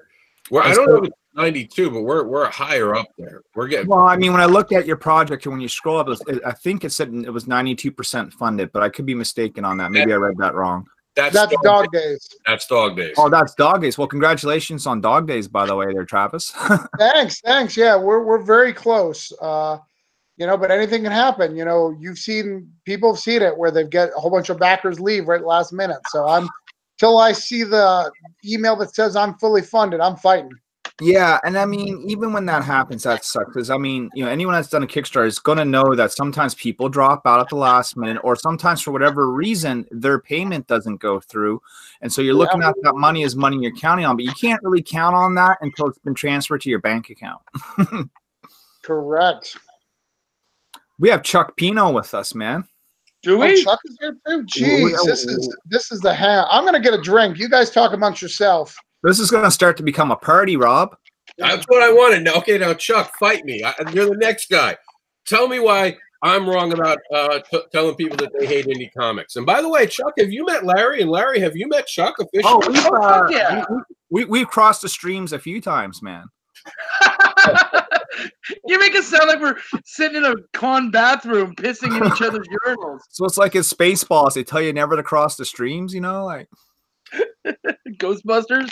Right. All right, Chuck, fight me. Why am I wrong? I've been waiting all day. Fight me. Why are you wrong? It's a genetic thing, man. You were born wrong. You're gonna die wrong. It's just the way it is. That's brutal, Chuck. Lady Gaga said that I'm born this way and I'm special. Fuck you. Fuck your doctors. I want to give a shout out to Vedrick Greenshade, who has joined the chat as an invitation of mine. You want a video? Hey, very cool, man. What's going on, buddy? That is Fatter Phil in other circles. He's one of the guys I do Dungeons and Dragons with. We're going to be doing a YouTube channel actually on Tabletop Gaming. That's sweet. I that's where I cut my teeth, was in tabletop. Hey kiddo, how are you? You got to show the little girl. You can show her, Rob.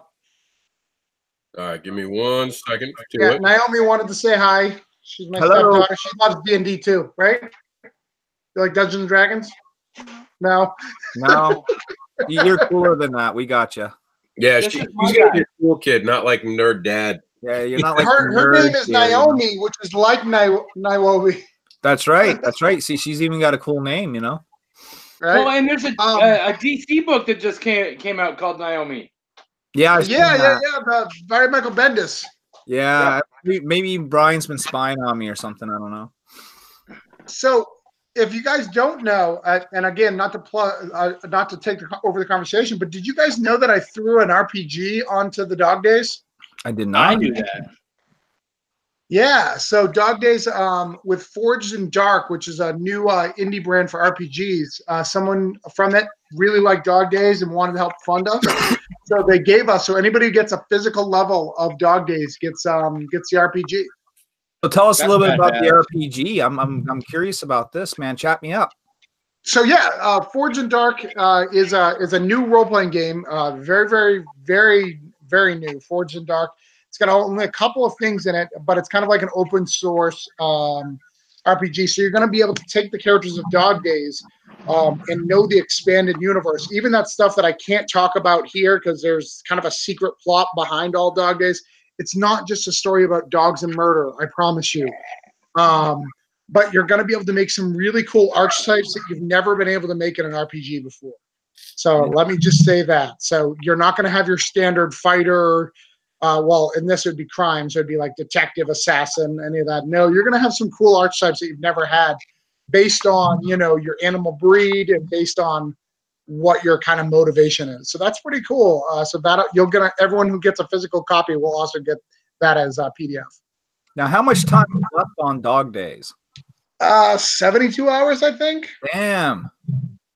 So anyone that's watching, you need to jump on this right now. 72 days isn't a lot of time. And I find, Travis, that a lot of people often wait to the last minute. Like with Kickstarters, it's like this. Either they jump on the first day, that first week they'll jump on, or they'll wait to the very last minute. Then they jump on. You know why that happens? It happens because some people still feel or uneducated enough that they don't know that they don't get charged right away. So they wait till they have the money before they back. And, again, the misconception is Kickstarter doesn't charge you until the end of the funding period, regardless of when you backed it. Absolutely. Do it. You're starting that channel, the beta up. We'll send you a call if you guys beta test. We'll run a session. Someone is cutting out very bad. I don't know if it's me or Travis. It was Travis. He said that you could see the beta version live on Kickstarter, and he would send it to you, right, Travis? That's what you said? Yeah, when the beta version done, Larry, once your channel up and running, we'll send it over to you. If you like it, you can run a session one night and talk Did about you hear it. that, Fatter Phil? We get the beta test an RPG game. That is an awesome idea, man. Because we were thinking what can we do for the channel? Because we were gonna do like a Critical Role sort of thing where we're doing like a live session. Then we're gonna do like a podcast. But I think beta testing games would be phenomenal. So yeah, we're in, Travis. We're in. All right, cool. So Chuck, did you hear about the $100? What the baby golden ticket?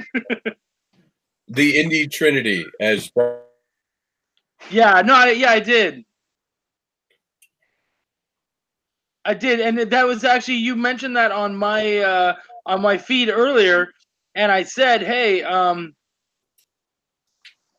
I said, hey guys, the thing about that is that $100, that's less than what you would buy for any one of our services. I'm cheaper than that, Chuck. Just to let you know, I'm about $5. $5 a page, or for the whole book? $5 and you get all of me, baby. Dude, you Easterners, man, you guys are giving it away. I know. I'm hard times in the Maritimes, sir. Hard times in the Maritimes. That's them to there, boy. Bye. Bye. No, seriously, man. Yeah, $100. You know, what can you get for $100 these days, right? Like, You get As far everything. as services, not much. but what can you get for $100 on the Advocator? Go ahead, Travis. It's on me. It's on me. All right. So we have so this is the mini golden ticket. So the gold. Let me tell you what the golden ticket is first, which is a $250 one, and then I'll tell you what we take out to make the $100 one. All right, you ready? I'm ready. So for Mr. You get all three of us, the Holy Trinity. You get all three of our services. So Mr. Anderson, he's going to help you with story editing. He's going to make sure you're prominently shown on his site. You're going to be on that. You're going to get both script and art story edited by Mr. Anderson. Chuck is going to edit the book. He's going to give all the final edits, the lettering, the script editing, all the finished products. I am going to give you a marketing plan on how to get yourself funded. I have done a few of these, so I'm going to help you get funded and get you to a bigger fan base. I'm also going to throw in a website. I do web design for a living. So a website with a shopping cart would start at $2,500 through my company and go up to $5,000. I'm going to give you that for free. We are also going to throw in a variant cover. And this variant cover is not going to be done by a nobody. It's going to be done by somebody who's popular in the indie scene to get you backers.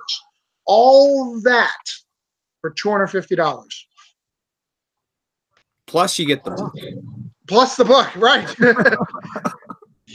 And the In case artist, you wanted the book, we're going to give you that too. and we're giving the artist for the alt cover too. Correct. Yeah, we're going to pick the artist. Obviously, you'll have some say in it, but we're going to try to give you an artist that has some sort of brand that connects it, and we're going to be paying that out of pocket. So it may cost us more. It just might when you're talking 250. You're including a lot of services there, and an artist, and a website. That's a hell of a deal. It's a giveaway. It's not really a deal, right? Yeah. Okay. So that's a hell of a giveaway, and I don't know how many creators are going to watch this or are watching this right now, but guys, man, this sounds like a perfect opportunity if you're a writer and you got a book that's still in development and you want to make sure that book, gets as much eyeballs on it as possible. Why not have someone like a Mr. Anderson help you out with the storyboard? Why not have Chuck do an edit for you? Why not have Travis here come up with that marketing plan and give you a website? And these guys, man, dude, they're going to help you find an artist. Plus, you get all the cool stuff that comes with the package as it is. I mean, that's a win-win for someone who's just coming up right now, and I would highly, highly suggest that. So the $100, the mini ticket, is everything but the website and the cover. So we're still going to give you the marketing plan. We're still going to give you the story edits. We're still going to give you the story edit and the actual physical grammar editing for $100. That's way more value than you would possibly get otherwise. Well, you tell me who's going to do one of those services for $100, let alone all three. Right. And you've got us for a year. We've committed to the person for a year to work on these things. That's something we failed to mention before. No, we're going to work with them for a year on their project to make sure that it's successful. And I'm not putting a commitment.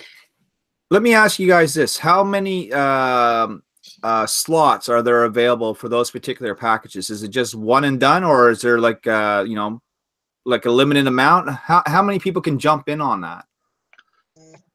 The 250 is one and done.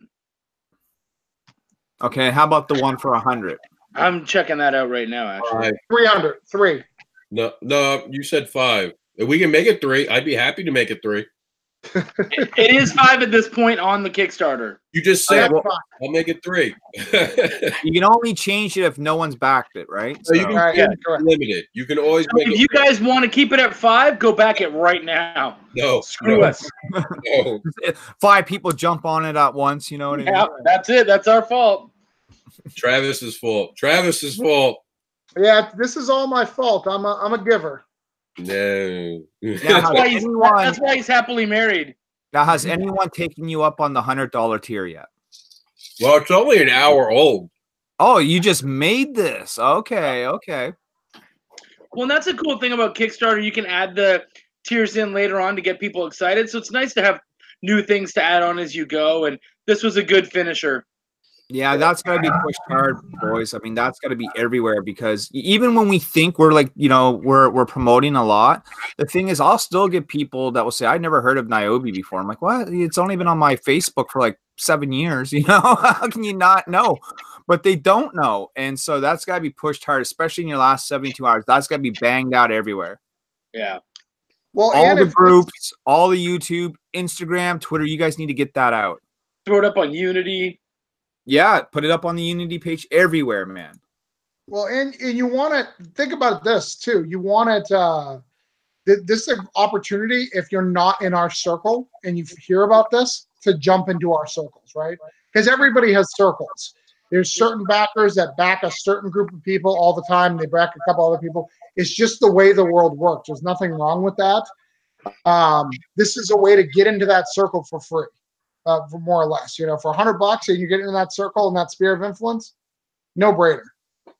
Well, yeah, and the thing about indie comics is about the networking and meeting people, and you want to meet the right people. And unfortunately, sometimes we meet the wrong people that could screw us around. I mean, I'm sure we all have tales of some sort of deal or interaction that went wrong, but then you meet some cool people like the 3 gentlemen that are on this panel with me, who are serious dudes about this. Because I've, this is the first time I ever think I've had a voice-to-voice with Travis, but I've talked to Chuck plenty of times, and I've talked to Rob plenty of times, and I know what those gentlemen are all about. So you're in good hands if you do take them up on the tier, and they're not going to jerk you around. They'll be serious, and they really will help you out. Not unless you ask for it, no. Oh, fuck. I like getting someone where they can't talk anymore. Yeah, no, it's just like right in the middle of going to clear my throat. You got me with that one, bro. That's how they created Tim Hortons. If you didn't know, the jerk around, right? Jerk around in the maple syrup. That's a Canada specialty that Chuck knows all about. I was on an off-air hangout last night, and they're like, "Yeah, so ha ha ha, you're Canadian, Tim Hortons." And I'm like, "Oh, it's not funny, dude. There's like 13 of them in my city alone." Oh, yeah. Yeah, in my small town of like 500 people, we had 3. So. Yeah, exactly. Like, I'm a Dunkin's guy, so I'm from up north. I'm from New England, so Dunkin' Donuts is our thing. Dunkin', it's pretty much the same thing, right? Same idea, donuts and coffee, right? Yeah, it's not as good, yeah. So Chuck, tell us about your part of the Advocator. I edit. So what I do is I look at all the stories and I check them for grammar and spelling. No, the void, like in your head, the void. Oh, the void. Yeah, man. I mean, I've been preaching it to the masses as much as I possibly can. I'm really excited about this story because it literally happens during Welcome to the Void 0, and we use the same art, and you're basically seeing what happened in the issue 0 from the eyes of people in the void, people that we haven't really met very well. And so it really one thing I was kind of disappointed in is that I wasn't able to get into a lot of kind of mythology and the real meat of the overall story of Welcome to the Void, of the whole series in that first issue. So we got that into this one, and in 4 pages, I feel like we really pack in a lot of characterization, a lot of mythos, and enough to really get you excited about that series. So I'm really proud of that one. Travis, what do you think? You broke up. What? Tell me about your story. Broke down in 4 Dead Bodies. For those who haven't read it, it's about 2 guys break down on the side of the road with 4 dead bodies, lots of swearing, lots of violence. Good time. But sometimes those people have a first day, and this is their first day. And I feel like today's my first day. Larry, the audience that's meeting you for the first time, I don't know how they'd be meeting you because, like, I've been supporting and talking about you for like 3 years now. But if the new people that just joined me and became my friend on Facebook are watching this, tell us about Niobe. Well, man, it's been around for a few years. You know, we started this in 2014, came to fruition in 15. She's a Japanese pop star, man. She's a little cutie that has the power of teleportation. She can like create portals of light and basically use them as her own personal wormhole to go to one place to another. And she finds out that her powers are slowly killing her on the cellular level. You know, her body can't handle the shock of like jumping from one place to another consistently and constantly. So she's got to be mindful of when and where to use her abilities, with the understanding that every time she does, it's a risk. And we've done 4 issues. We're on issue 5, but it's an Avani one shot. Avani is the villain, the breakout star from number 2, and that Kickstarter goes live February 14th. Now, tell us about that character for those who don't know. What's up? Why is she a breakout star, do you think? Because she's a badass. Because where Niobe is, you know, very like if we're talking lawful good, Niobe is very like if we're talking D&D, Niobe's lawful good, you know. Avani falls on the side of God, evil. You know, she kills like 7 people. She kills like 7. But she kills like 7 people in her debut, you know. I wouldn't know if I would call her chaotic. There's certainly like a method to her madness, but she's not a nice woman. She's got her gripes, but the people that read number 2 didn't see her as a villain. They saw her as an anti-hero, which was really cool. And I'm like, oh, you saw it that way? And they're like, yeah, we want to know more about her. You know, why is she, you know, on this murderous rampage? Who wronged her? What happened in her life to make her this way? How did she get her powers? All that stuff we kind of answer here in Avani Origins number 1. I mean, she's got blue skin. Every dude's in for a chick with blue skin. I don't know. Yeah. It's just blue skin. Well, that happened when her powers manifested, and her major power is water manipulation, sort of like Hydro Man from Spider-Man, you know? Who might or might not be in the new Spider-Man film. Is that an illusion, or is it really him? I think it's Mysterio playing a trick on all of us, but we'll find out. That's one of the 4 elements. But yeah, you want to hear my theory of that? Sure, go for it. I think it's Hydra. I think the 2 villains are going to be Mysterio, and I think it's going to be Chameleon, and Chameleon's going to be the physical representation of Hydra Man, Molten Man. He's going to play all these characters as people. I think Tony Stark's dead. There, I said it. We were all thinking it. Tony's dead. Tony's he not might dead. be dead. He might be dead. You know, I'm not ready for that. Well, those contracts have to end at some point, and you know, life moves on. And unfortunately, an actor, you know, very few actors play a role from conception to death. You know. Now, question for you, Larry. So I'm seeing your cover, this beautiful cover here. Are you going to be putting Naomi on the cover somewhere, like the logo, so people know that it's associated with the 2? It's a good idea. I was just kind of hoping the people would kind of catch on. But yeah, I mean, the font like of the logo is the same as Niobe.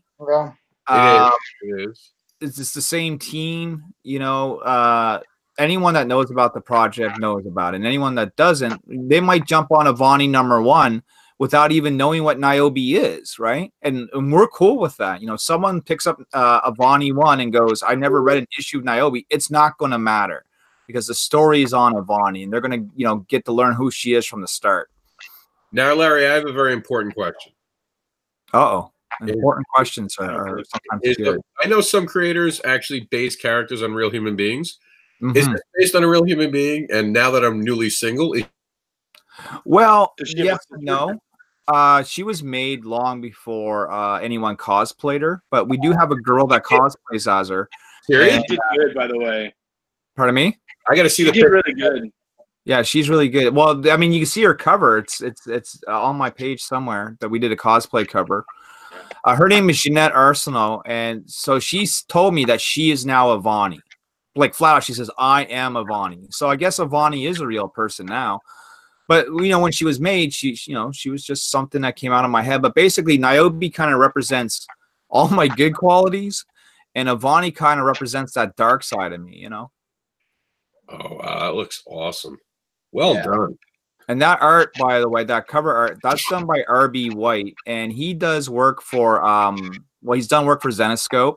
He's been featured in Heavy Metal magazine, and recently he's been doing covers for Action Lab. So comic books like Vamp Blade, Zombie Tramp by Dan Mendoza, Danger Doll Squad. He's done covers for those guys. So that's really cool to kind of have him still with us. That is so cool. Now you guys can get the first issue of Niobe actually by just backing it as a PDF level and more on the Advocator.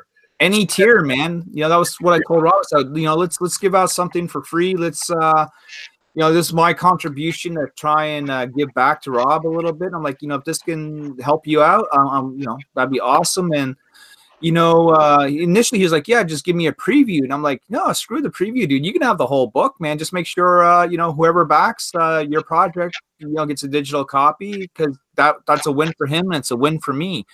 More eyes on the book, the better, you know.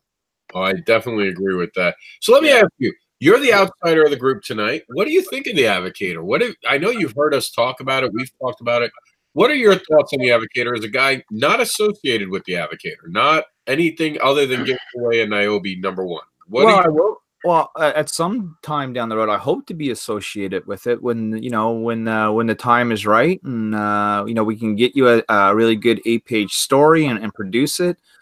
But yeah, it's important just because, again, it's about more eyes on the product, right? So if you got 6 cool creators, like what you do with this issue here, and someone gets the book and they get to check out 6 different stories, 6 different styles, you know, whether that be writing style and or art style, they're getting a little bit a taste of everything. It's like going to you know, like an all-you-can-eat buffet, and you're getting a little bit of everything on your plate. That's what the Advocator is. And the Advocator, I really see, could be like there used to be this magazine, and it was kind of, and I still think it might exist. It was called like Mangazine. It was produced by Antarctic Press. And it was kind of almost like a Heavy Metal, but for manga, where like people could submit their stories and they can get printed.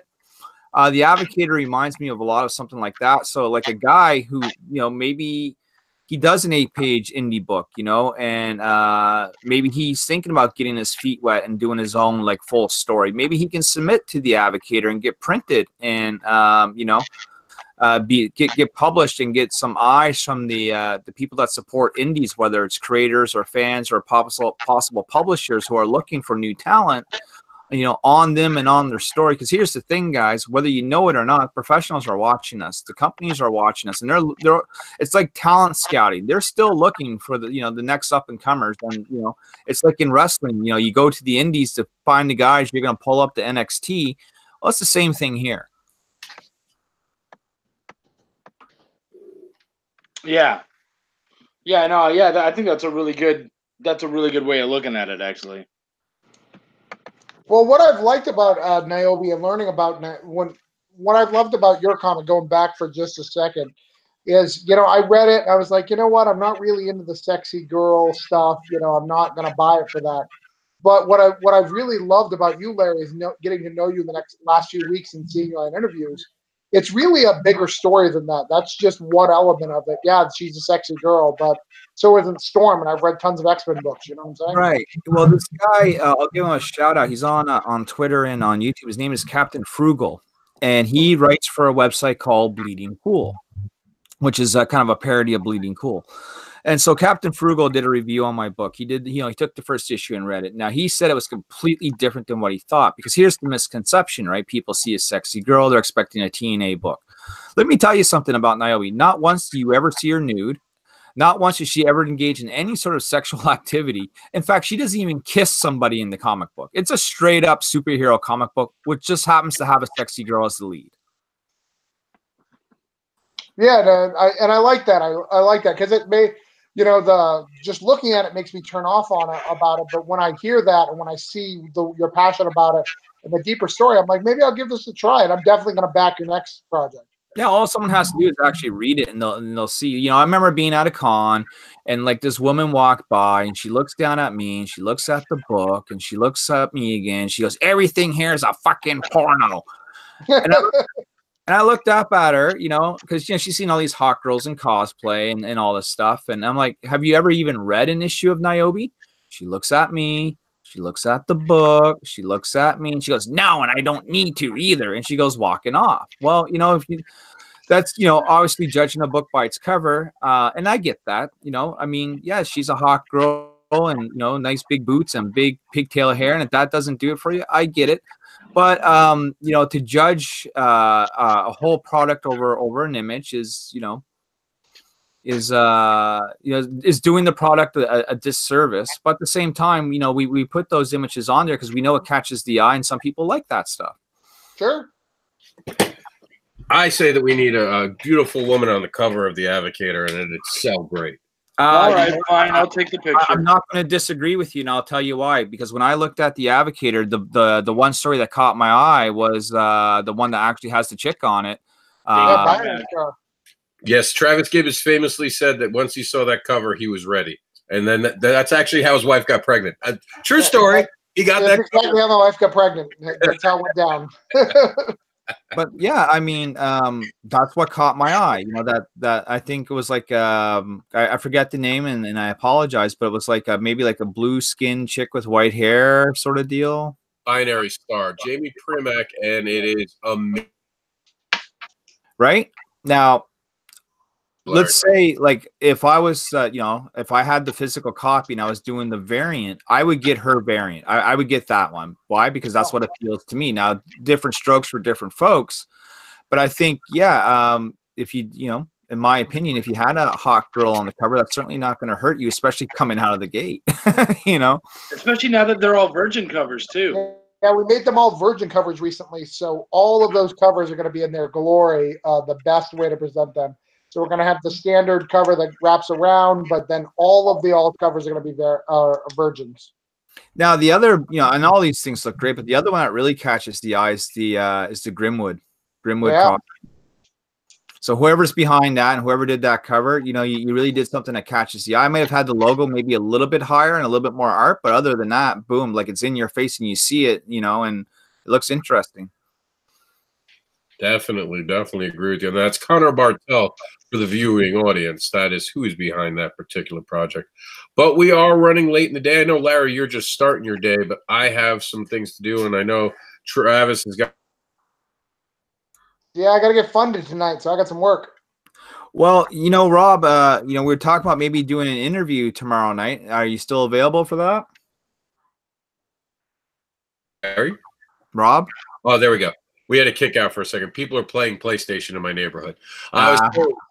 Tell people where they can follow you, because we got Niobe Comic on Twitter. And I'll tell you guys something. If you're not utilizing Twitter, you should start. Ever since I've utilized Twitter now, it's, you know, definitely gotten more eyeballs on Niobe and what we're doing. I've been part of a lot more live streams lately. I got a lot of people saying I should go Indiegogo, but you know, I'm still clinging on to my Kickstarters here. But yeah, get on Twitter. Follow me, Niobe Comic on Twitter, Niobe Comic on YouTube. That's where I drop all the info first, man. Whatever it is that I'm doing, it happens on that YouTube channel. We got like 208 subscribers. So, man, try and get me to 300. That'd be awesome. And yeah, and Facebook, of course, right here, you know, Larry Patrick Higgins. You know, I don't hide who I am. I don't hide my face. I'm an easy guy to find. You know, friend me up on Facebook, man. Can always use more friends and more supporters of Niobe. And hopefully tomorrow night, though, we have Mr. Anderson on for a brief cup of coffee tomorrow night to talk about the Advocator a little bit more. You know, I'll give him the whole LP treatment there, and maybe we can get him an extra backer or two. And you guys, if you're available that late, you're definitely invited. I'm talking to Travis and Chuck here. Yeah, what's up? Well, it's going to be at 11 o'clock my time, which is 10 o'clock for Mr. Anderson. Okay. And then what I'll do is I'll just get a hold of you guys. I got Dungeons and Dragons. As soon as I get home, I'll start sending out links. We'll make sure everything works, and then we'll get you guys on. And because, you know, even though I have a small channel, there's probably eyeballs that are going to watch that channel that don't watch this. And that's what you want. You want to reach as many people as possible. And at this stage of the game, 1 or 2 backers can make or break this project. So we need them. Yeah, no, absolutely. Yeah. Absolutely. I'd love to help. All right. Yeah, I'd love to jump on too. Let me ask you one question, Larry, before we let you go.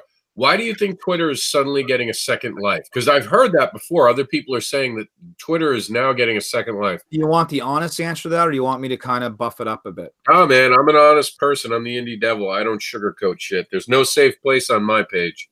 Well, without getting too political, it's because of the culture war and because of Comicsgate. I could see that. I could definitely see that's a fair. I'm gonna be honest. I have a lot of friends that are in Comicsgate right now, and they're the type of people that spend money.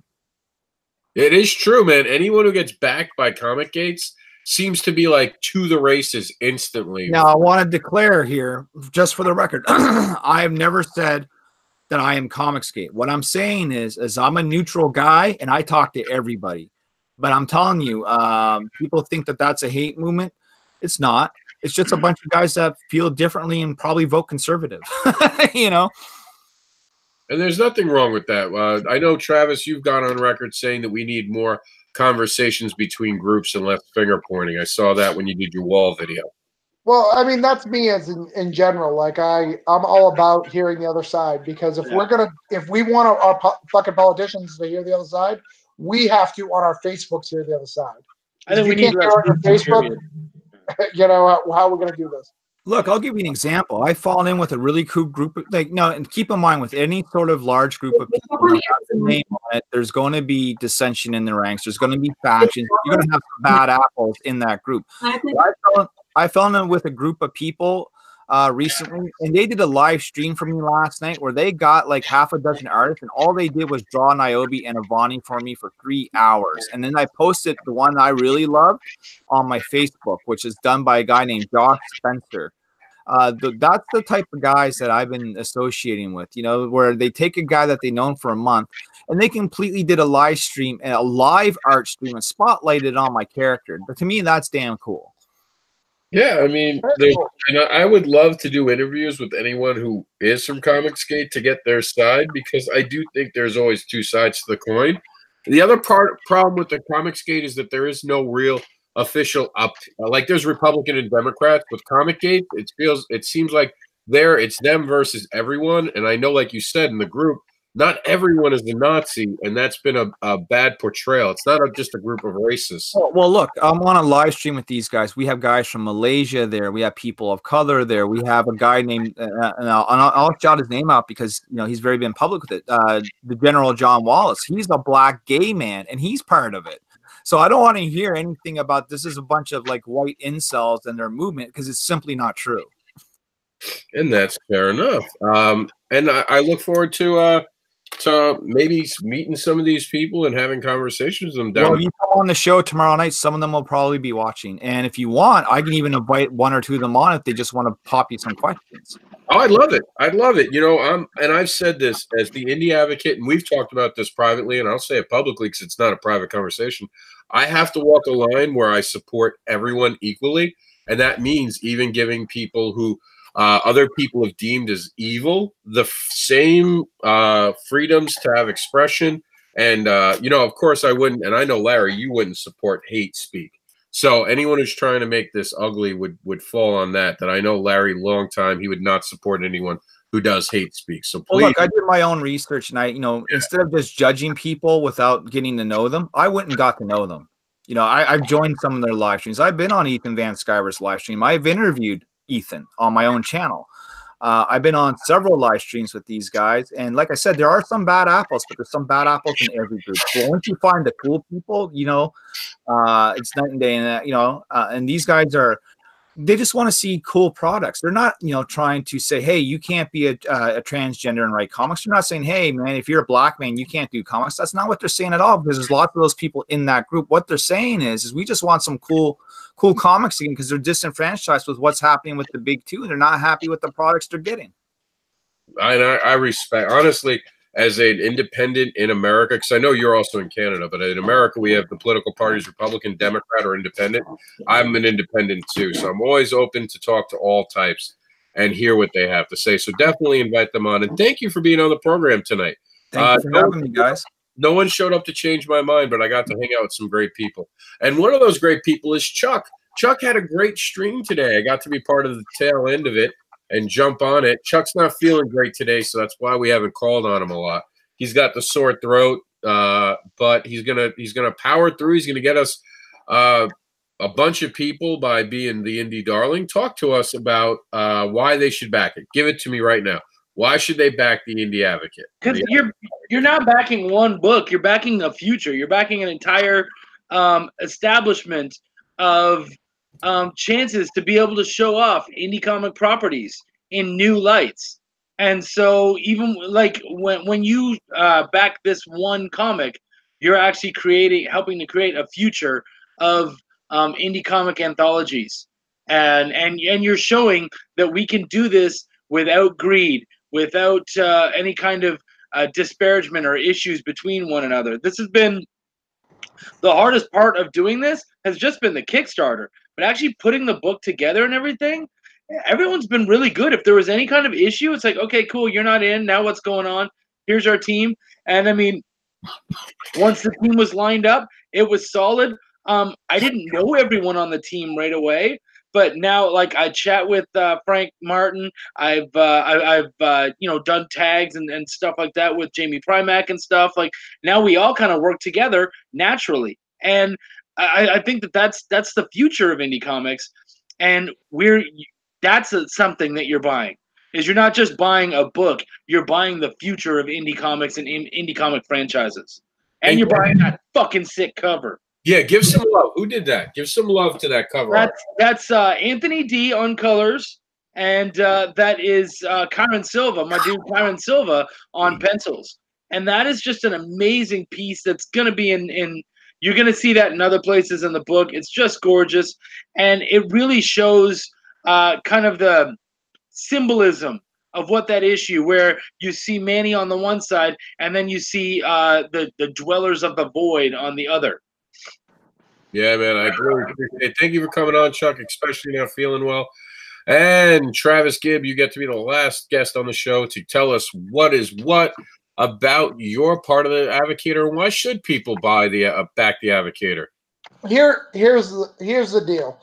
The reason why you should back the Advocator, it's the only book on Kickstarter that's an anthology that no money's changing hands.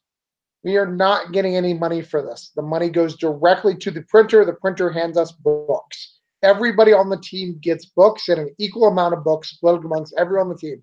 Doesn't matter how much you promoted, how much you did. Everybody gets it. So everyone who did their 4 pages gets that many books split up evenly.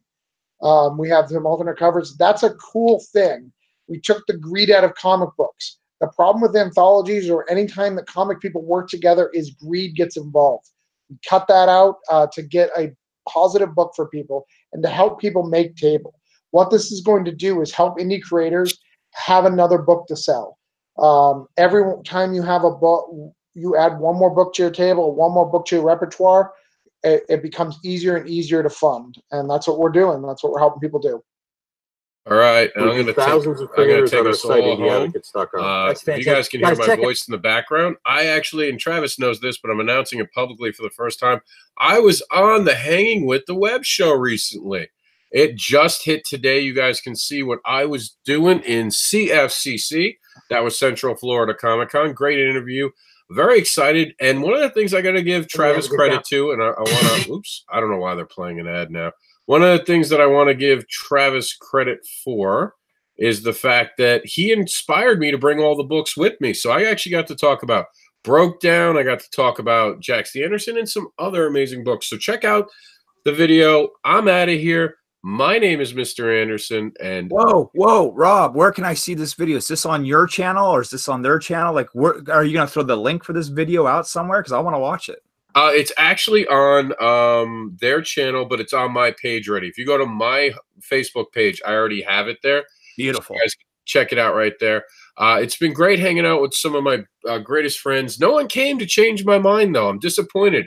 I wanted to see someone who had been talking behind my back have the stones to come face me face to face and say something about why I couldn't make these outlandish claims. And in the end of the day, I don't think anyone backed up me not being able to say that this is what indie comics should be. This is the passion of indie comics. This is the indie comics evolve. This is Indie Advocates becoming something bigger and better, and it's going to take us forward. So back the Advocator today. Check me out at MrAnderson.com. And this has been a production of the Indie Advocates Network. Thank you for showing up on the show and watching it, and thank you to the guests for attending and being awesome indie creators. Peace out, See you guys. tomorrow night, Larry.